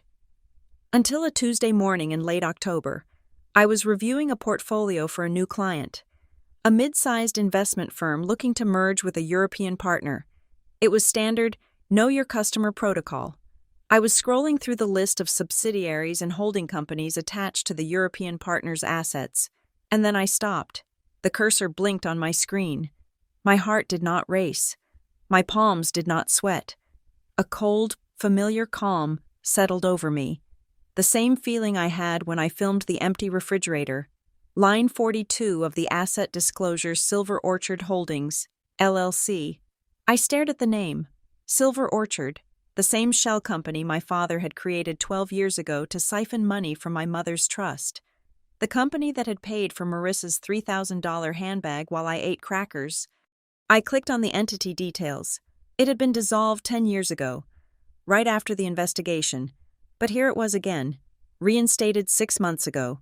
Same name, different registered agents, but when I drilled down into the beneficial ownership data, the layer that most people never bothered to check, I found the breadcrumb.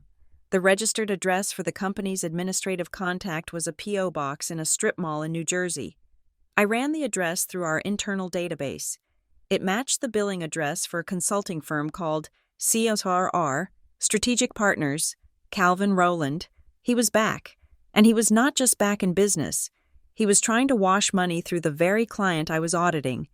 He was trying to move assets into a vehicle he controlled, likely to hide them from creditors or tax agencies. He had simply recycled the old name, perhaps out of arrogance, perhaps out of laziness. He assumed that nobody remembered Silver Orchard. He assumed the world had moved on.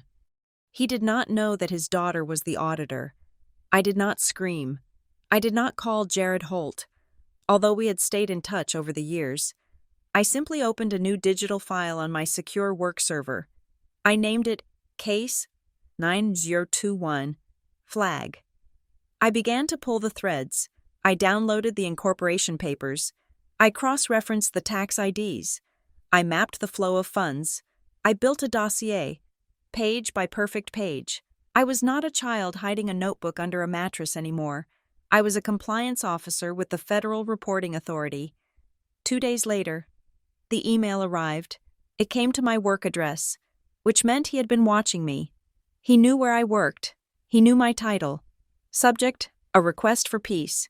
Dearest Anna, it has been a long time, too long. Marissa and I have done a lot of work on ourselves over the last decade. We have been in therapy. We have found faith. We realize how much we failed you back then, and not a day goes by that we don't regret the misunderstandings that drove us apart. We are in Chicago next week to settle some old family business. We would love to buy you a coffee, just to see you. No pressure, no lawyers, just a father and his daughter. I think I have found a way to make everything right. Love, Dad. I read the email 3 times. Misunderstandings. That was the word he chose. Not crimes, not abandonment. Misunderstandings. He wanted to meet, and he had timed this request exactly 3 weeks before my 24th birthday. I knew the terms of the Whitmore Trust better than anyone. At 25, I would gain full, unsupervised control of the principal amount, nearly $6 million now. Thanks to the compound interest and the fact that he hadn't been able to steal it. But at 24, there was a clause. A voluntary early disbursement clause that allowed the beneficiary to access funds early if, and only if, the original trustee signed off on a hardship waiver. He wasn't coming to apologize. He was coming because he needed money, and he knew I was the only person who could unlock the vault before the deadline. I replied 5 minutes later, Calvin, I am willing to meet. However, I do not do coffee. I will meet you for a formal mediation session at the offices of Hawthorne and Vale. I have booked Conference Room B for next Friday at 2 o'clock. If you want to see me, you will come to my turf. Anastasia. I didn't sign it, love. I spent the next week preparing. I didn't tell my boss everything, but I told her enough. I told her that a relative involved in a flagged entity was coming to see me and that I needed to record the meeting for compliance purposes. Eleanor gave me the green light. On Friday, I wore a suit. It was navy blue, sharp, and tailored. It was not the clothes of a victim. It was the armor of an executioner. At 1:55, the receptionist called my desk. Mr. and Mrs. Rowland are here, she said. Send them to the conference room. I said, I will be there in 5 minutes. I made them wait. I sat at my desk, watching the clock tick. I drank a glass of water. I breathed in. I breathed out. I was not 11. I was 23. I had the power. At 2 o'clock exactly, I walked down the hallway. The glass walls of the conference room allowed me to see them before they saw me. They looked older. Calvin's hair was thinning, and the tan was less golden, more reddish, like high blood pressure. He was wearing a suit that looked expensive from a distance, but cheap up close. The fabric was a little too shiny.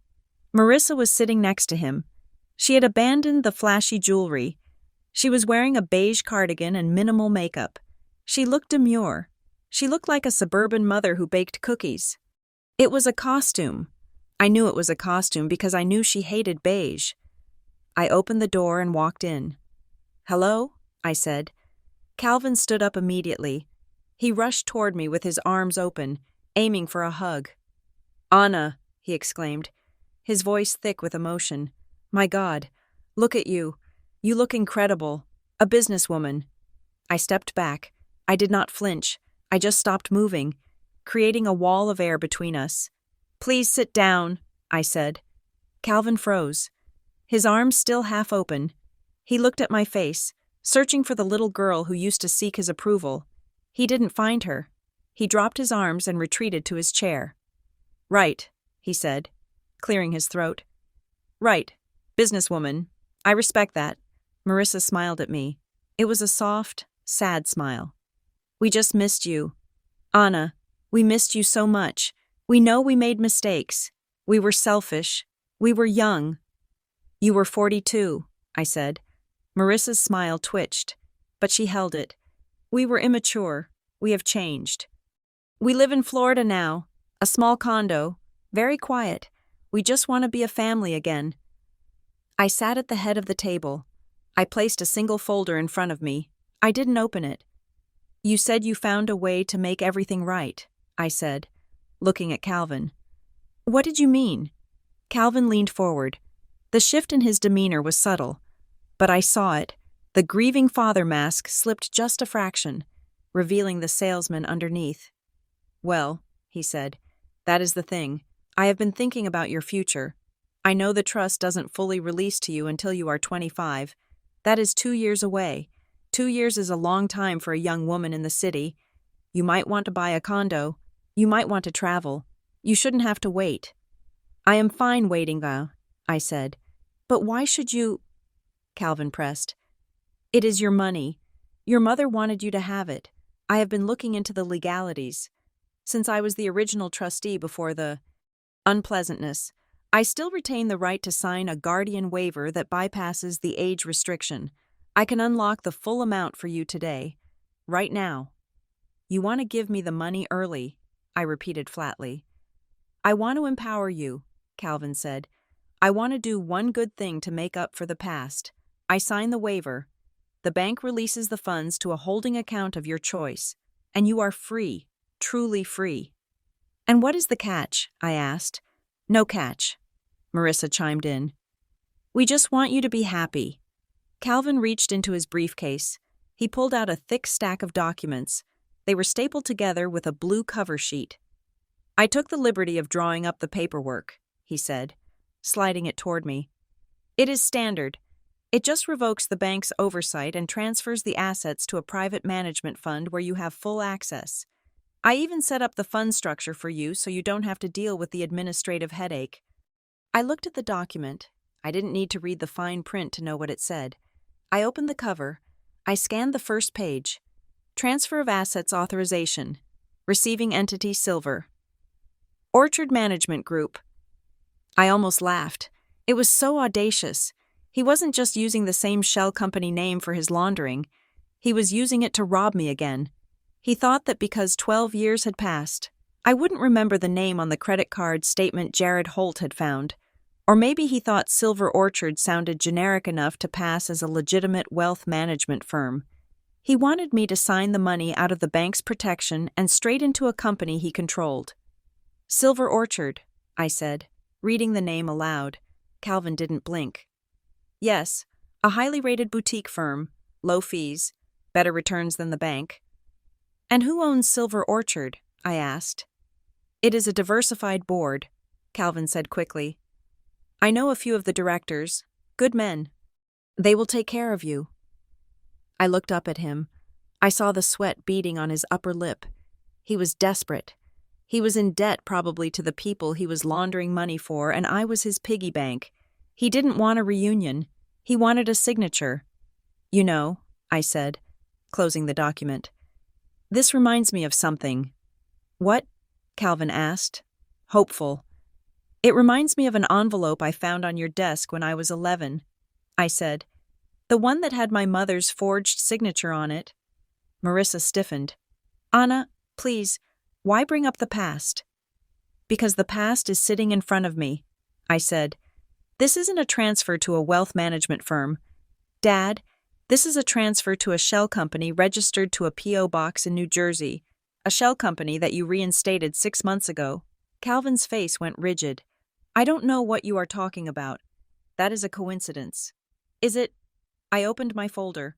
I pulled out the organizational chart I had printed from my work computer. I pulled out the ownership structure linking CRR, Strategic Partners, to Silver Orchard. I pulled out the audit trail of the transactions I had flagged for the client I was working on. I work in compliance. Dad, I said softly. My entire job is catching people who try to hide money. And you were lazy. You used the same name. Calvin stared at the papers. The color drained from his face, leaving him looking gray and old.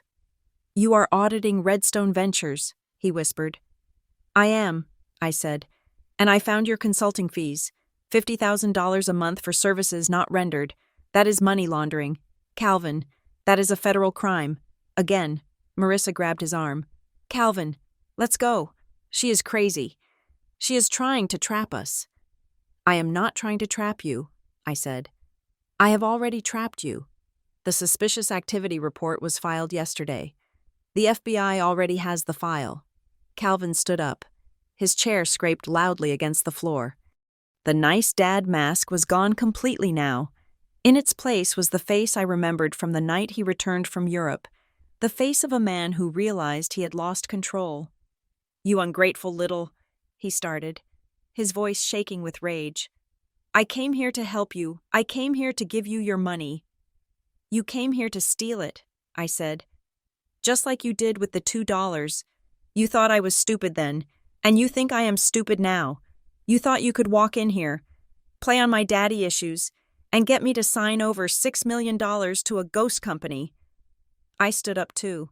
I was taller than Marissa now. I looked her in the eye. I don't want your coffee, I said. I don't want your apologies, and I certainly don't want your management. Calvin grabbed the papers from the table. We are leaving. You can't prove anything. Those are just papers.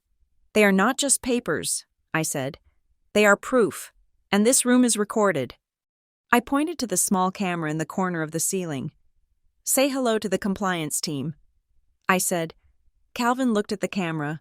He looked at me. For a moment, I thought he might lunge across the table, but he saw the confidence in my posture. He saw that I wasn't the little girl holding a debit card anymore. I was the one holding the keys. Come on, Marissa, he spat. He turned and marched toward the door. Marissa followed, clutching her beige cardigan around her like a shield. As he reached for the handle, I spoke one last time. Dad. He stopped, his hand on the door. He didn't turn around. You forgot your papers, I said, pointing to the transfer document he had dropped in his haste. You should keep them. You might need scratch paper in prison. He slammed the door behind him. The glass rattled. I sat back down in the silence of the conference room. I looked at the empty chair where he had sat. My heart was beating a little faster now, but it was a strong, steady rhythm.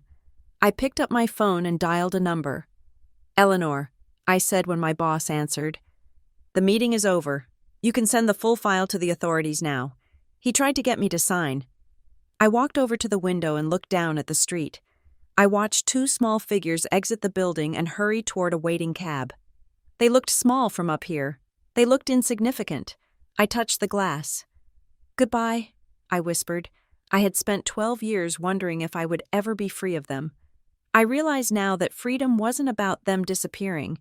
It was about them appearing, and me realizing that they had no power left to take. I went back to my desk. I had work to do, and for the first time in a long time, the name Whitmore didn't feel like a burden. It felt like a shield I had forged myself. The conference room at the district attorney's office was different from the one at my firm. It did not have glass walls or expensive espresso machines. It had scuffed linoleum floors, buzzing fluorescent lights, and the smell of stale anxiety. This was where deals were made, and where lives were dismantled. We were seated at a long, scarred oak table. On one side sat Calvin and Marissa, flanked by their expensive defense attorney, a man named Mr. Sterling who looked like he was charged by the minute and was currently regretting taking the case.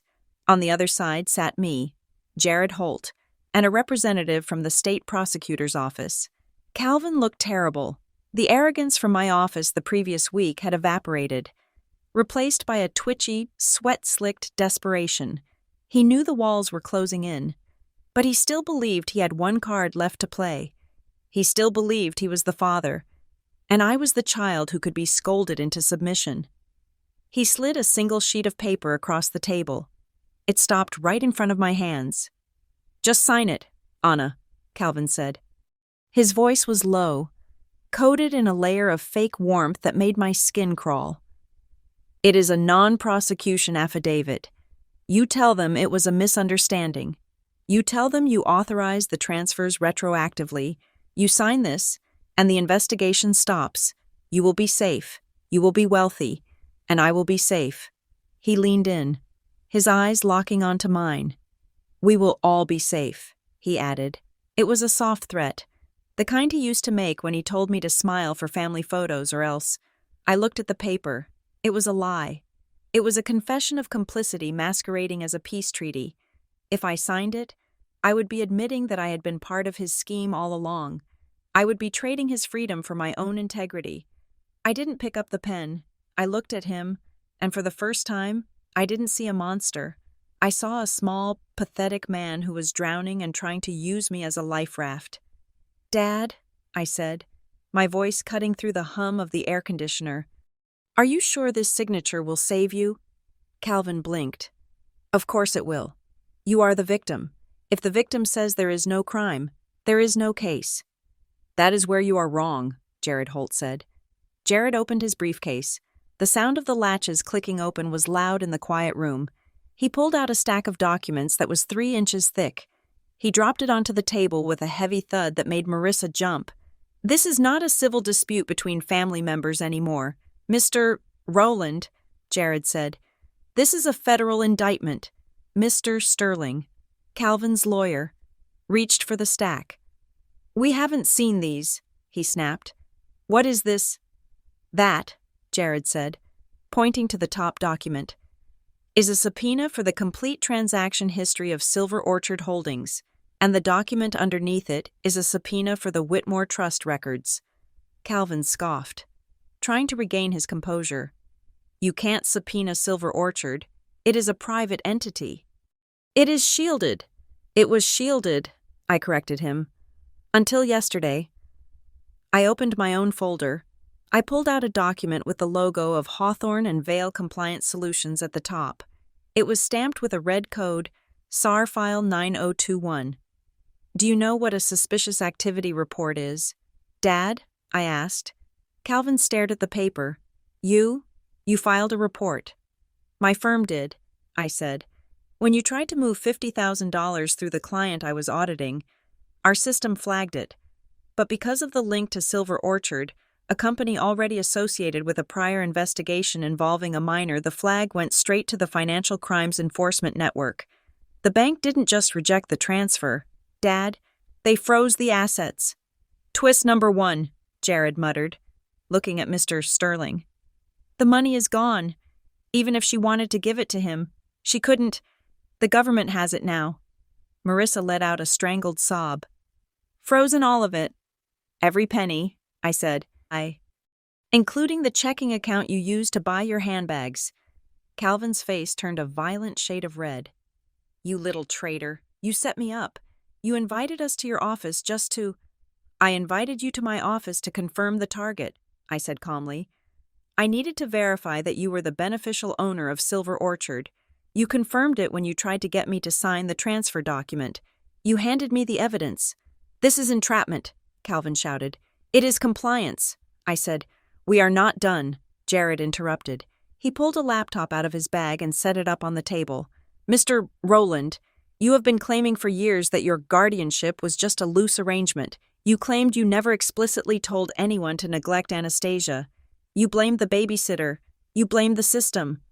Jared turned the laptop screen so Calvin and Marissa could see. "We tracked down Tanya Greer," Jared said. "She lives in Ohio now. She is a mother herself. And she was very eager to clear her conscience." He pressed play. On the screen, Tanya appeared. She looked older, tired, but clear-eyed. She was sitting in a lawyer's office, raising her right hand. "Do you swear the testimony you are about to give is the truth?" a voice off camera asked. "I do," Tanya said. "Ms. Greer, did Calvin Rowland give you specific instructions regarding Anastasia and the house prior to his departure 12 years ago?" "Yes," Tanya said. Her voice wavered slightly, then firmed up. "He told me that the girl was not to be trusted. He told me to keep her away from the neighbors. He said, 'Keep her quiet, keep her fed enough so she doesn't die, but don't let anyone know who is really in charge.' He said if anyone asked, I was to say I was just a friend crashing on the couch." "Did he mention the safe?" "Yes," Tanya continued. "He told me specifically, Don't let the kid near the office. If she finds the papers, she will ruin everything. He knew what he was doing. He wasn't a bad dad by accident. He was hiding a crime, and the kid was just evidence he couldn't delete. The video ended. The screen went black. Marissa was crying openly now, hiding her face in her hands. Calvin was staring at the blank screen, his jaw working silently. "She is lying," Calvin whispered. "She is a disgruntled employee." "We have the emails to back it up," Jared said. "But that is not the nail in the coffin. This is—" Jared pulled out the final piece of paper. It was a single sheet of technical data.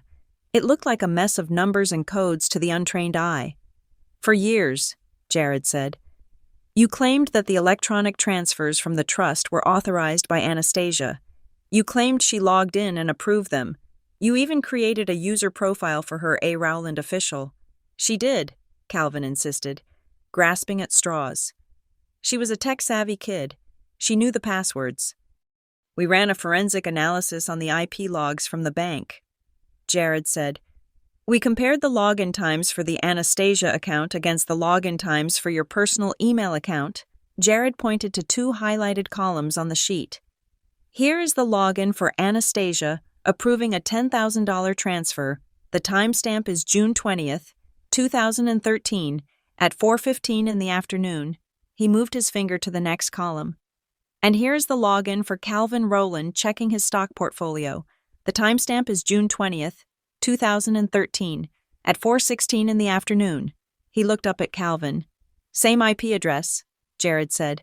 "Same device ID. Specifically, a MacBook Pro with a serial number registered to Calvin Rowland. You didn't even switch devices. Calvin, you logged out of her fake account and into your real one in 60 seconds. You were sitting in the same chair, pretending to be 2 different people." The room was silent. Even Mr. Sterling, the defense attorney, stopped writing. He closed his folder. He knew it was over. There is no defense against a digital fingerprint that is precise. Calvin looked at the paper. He looked at the lawyer who had stopped fighting for him, and then he looked at me. "You destroyed this family," he hissed. The venom in his voice was pure and concentrated. "We gave you life. We gave you a home, and you tore it all down because you were bitter about $2. You broke us." I felt a strange sensation in my chest. It wasn't anger anymore. It wasn't fear. It was light. A terrible, heavy weight was lifting off my shoulders. "I didn't break this family," I said. My voice was quiet, but it filled the room. "The family was broken the day you decided my hunger was a price you were willing to pay for your lifestyle. I didn't break it. Dad, I just stopped covering for you." Ms. Alvarez, who had been standing quietly in the back of the room, stepped forward. She placed a hand on the table. "The core of this case isn't revenge. Mr. Rowland," she said sternly, "it is about a fiduciary duty that was violated. It is about a child who was left with nothing, so you could have everything, and today, the ledger is finally balancing out." Calvin slumped in his chair. He looked small. He looked defeated. I reached into my purse. There was one last thing I needed to do. One last piece of evidence I had carried with me for 12 years. I pulled out a piece of paper. It was yellowed with age, the edges frayed. It was the page from my black notebook, the one I had written when I was 11 years old. Sitting in the dark, hungry and confused, I placed it on the table in front of him, right on top of his prosecution affidavit. He looked down, in my childish, blocky handwriting. The question stared up at him: if Mom is gone, who signed? I stood up. I smoothed my skirt. "You spent 12 years trying to make me think I was crazy for asking that," I said. "You tried to gaslight me into believing I didn't see what I saw. You tried to erase my reality." I leaned down, close enough to smell the stale fear on him. "But today, I have the answer," I said. You signed my mother's name. You signed my name. You signed your own soul away for a building in Zurich that you never even got to buy." I tapped the paper one last time. "And now," I whispered, "you are going to sign one last thing. You are going to sign your plea deal, because if you don't, I will testify, and I will bring every receipt, every video, and every log from the last 12 years, and you will die in prison." I straightened up. I looked at Jared. "I am done here." "We are done," Jared agreed. I turned and walked toward the door. I didn't look back at Marissa, who was sobbing. I didn't look back at the lawyer who was already packing his bag. And I didn't look back at the man who had been my father. As I opened the door, I heard Calvin speak. It wasn't a shout, it was a whisper, filled with a sudden, horrifying realization. "She kept the note," he muttered. "She kept the $2. She kept everything." "Everything," I said, without turning around. I walked out into the hallway. The fluorescent lights seemed brighter now. The air tasted cleaner.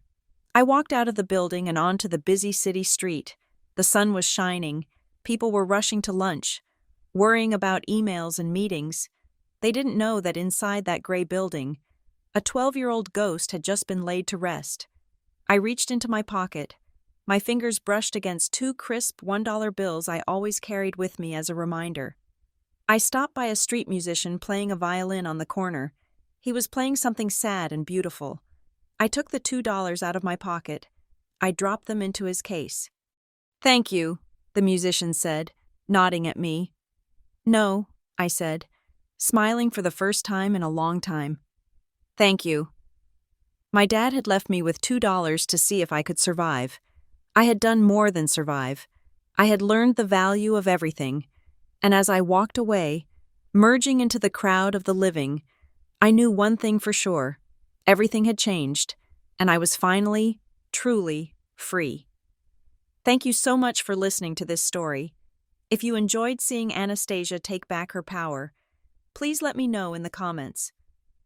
I would love to know where you are tuning in from. Are you listening while driving, cooking, or maybe just relaxing at home? Let's chat in the comments below. Don't forget to subscribe to Veronica Revenge Stories. Hit that like button and smash the hype button to help this story reach more people who need to see justice served. Your support means the world to us. See you in the next story.